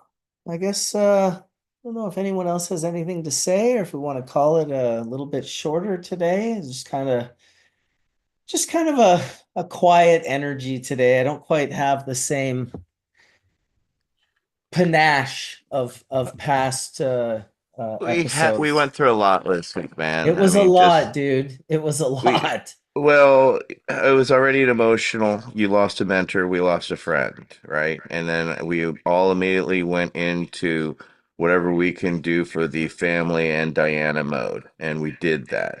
We also put together tributes in two different places. You were able to broadcast them. I mean, we put in a lot of work. I mean, and I spent yesterday 8 hours delivering ashes, and I'm tired. But you know what? We're here for each other. And I know our brother Wade here has something to share with us because he shared something with our group this week. And Wade, my brother, I love you.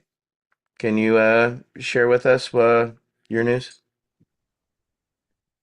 Oh, well, actually, I was going to talk about something else, but I think what Etienne is referring to is over the last month or two, I've mentioned several times that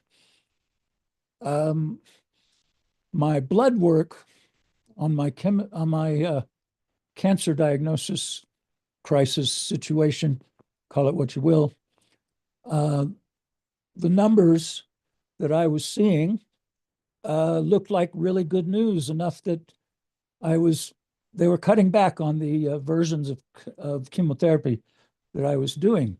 And that was the case up until Tuesday of this past week, when, along with all of this about losing David, I got news that my myeloma has very aggressively asserted itself again, and that's why I've been feeling so bad over the last month or two.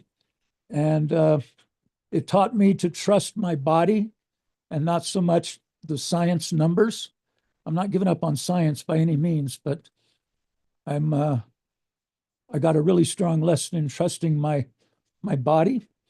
And that news really locked it up for me that I could not come to the Bay Area and participate in the memorial that was happening for David. But on another note, what I raised my hand for is sort of a closing thing that David shared with me. I probably have a pretty unique relationship with David in that in the 3 or 4 hours that we spent together, neither of us consumed cannabis. Hello? How did that happen? But both of us were on oxygen, and I was having too good a time just talking to him, and he seemed to be enjoying himself quite readily. And I made an offer of a gift to him of some hash that a local maker had made, and I sort of heard that he enjoyed it. I don't know. He didn't consume any of it while we were together. But one of the things that he said to me that kind of went right to my heart, because we were talking about the role that he had played in our community and what part I had played in our community, and we were laughing back and forth about it. And then he sort of got serious in that way that he can, and just looked me dead in the eye and said, "Your work is to be you. Don't try to be me. Don't try to be anybody else. Be who you are, because that's what our community needs." And I believe that what he was really saying is he was saying that to all of us. Don't try and be somebody that you're looking up to. Recognize that someone that you're looking up to is someone you can learn from. And that doesn't mean you have to be like them. It just means that well, for me, what it meant with David was opening my heart so fully. So that was the message that David gave to me, was to be yourself. Don't try to be somebody else or something else. Don't get all heroic. He said, "You've done wonderful things, Wade. Just relax and be yourself." And somehow I really heard that. I'm still figuring out exactly what it means for me, but I feel it like the call of the wild, if you will, a reminder of what's true about our cannabis plant and her effects on our lives as individuals and as a community. So that was what David shared with me. And I thought it was really unique that. Hey, Wade, Yes. Can I chime in?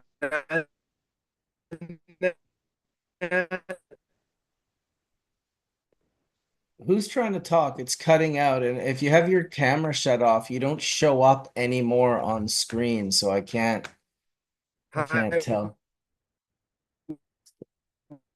That's so weird. I think it was Robert. It's a pleasure to meet you. And a little better. Can you hear me?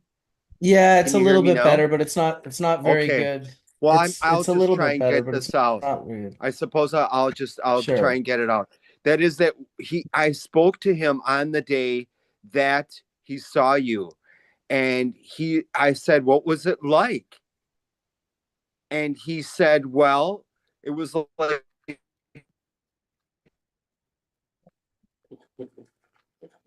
You cut out again, Robert. Sorry, buddy. meeting my brother, man. There we go. We heard that And part. he said he was a little bit depressed. God, it's so fucked. Anyway, he said it was like meeting his brother. And that Wade was a little bit depressed, but that he was in good spirits enough to hear what he needed to hear. And it's like his brother, man. So dude, he was so happy to have met you. He said he had plans on going back to see you, and things just didn't work that way, man. But it's crazy, man, because we just don't know in this life, and that's just it. Wade, strength to you, brother. You're an inspiration and a giant. That's all, man. I hope I got it in, man. Yep, we got everything we needed to get from it for sure. We heard the important parts. Cool, man. So cool. Cheers, Wade. I hope you feel better, brother. Stay strong.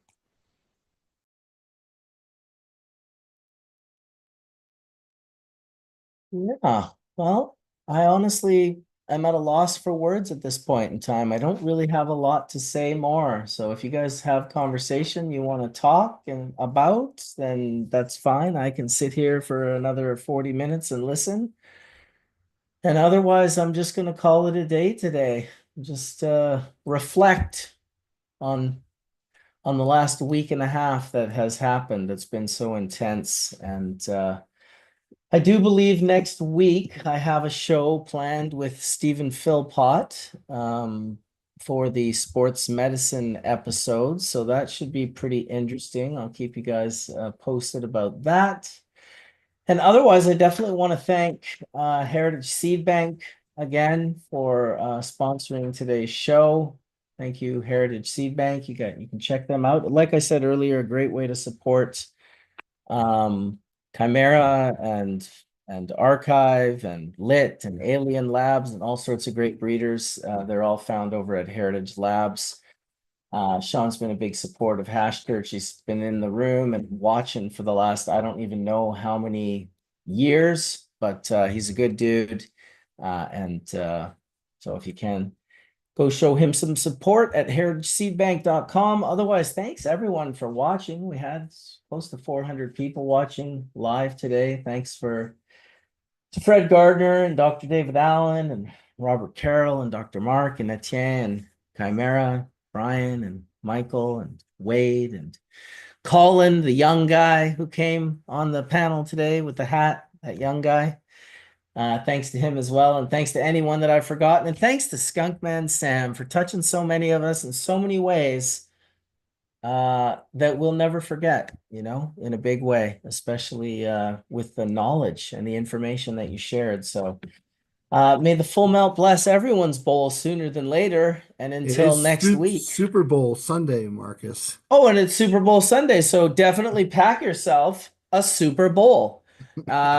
What kind of Super Bowl? I don't know. Maybe a bunch of different types of rosins, some dry sifts and some full melts, maybe even a little piece of Afghan on the top. That sounds like a Super Bowl to me. Is that what you mean, Dr. Mark? Well, yeah, I mean, how cool that you have the athletic one happening next week, right? So the week after. The first week after the football season when people sometimes get depressed because there's no football to watch anymore, right? Well, we'll be Saturday or Sunday Hash Church, the sports medicine edition. So thanks everybody.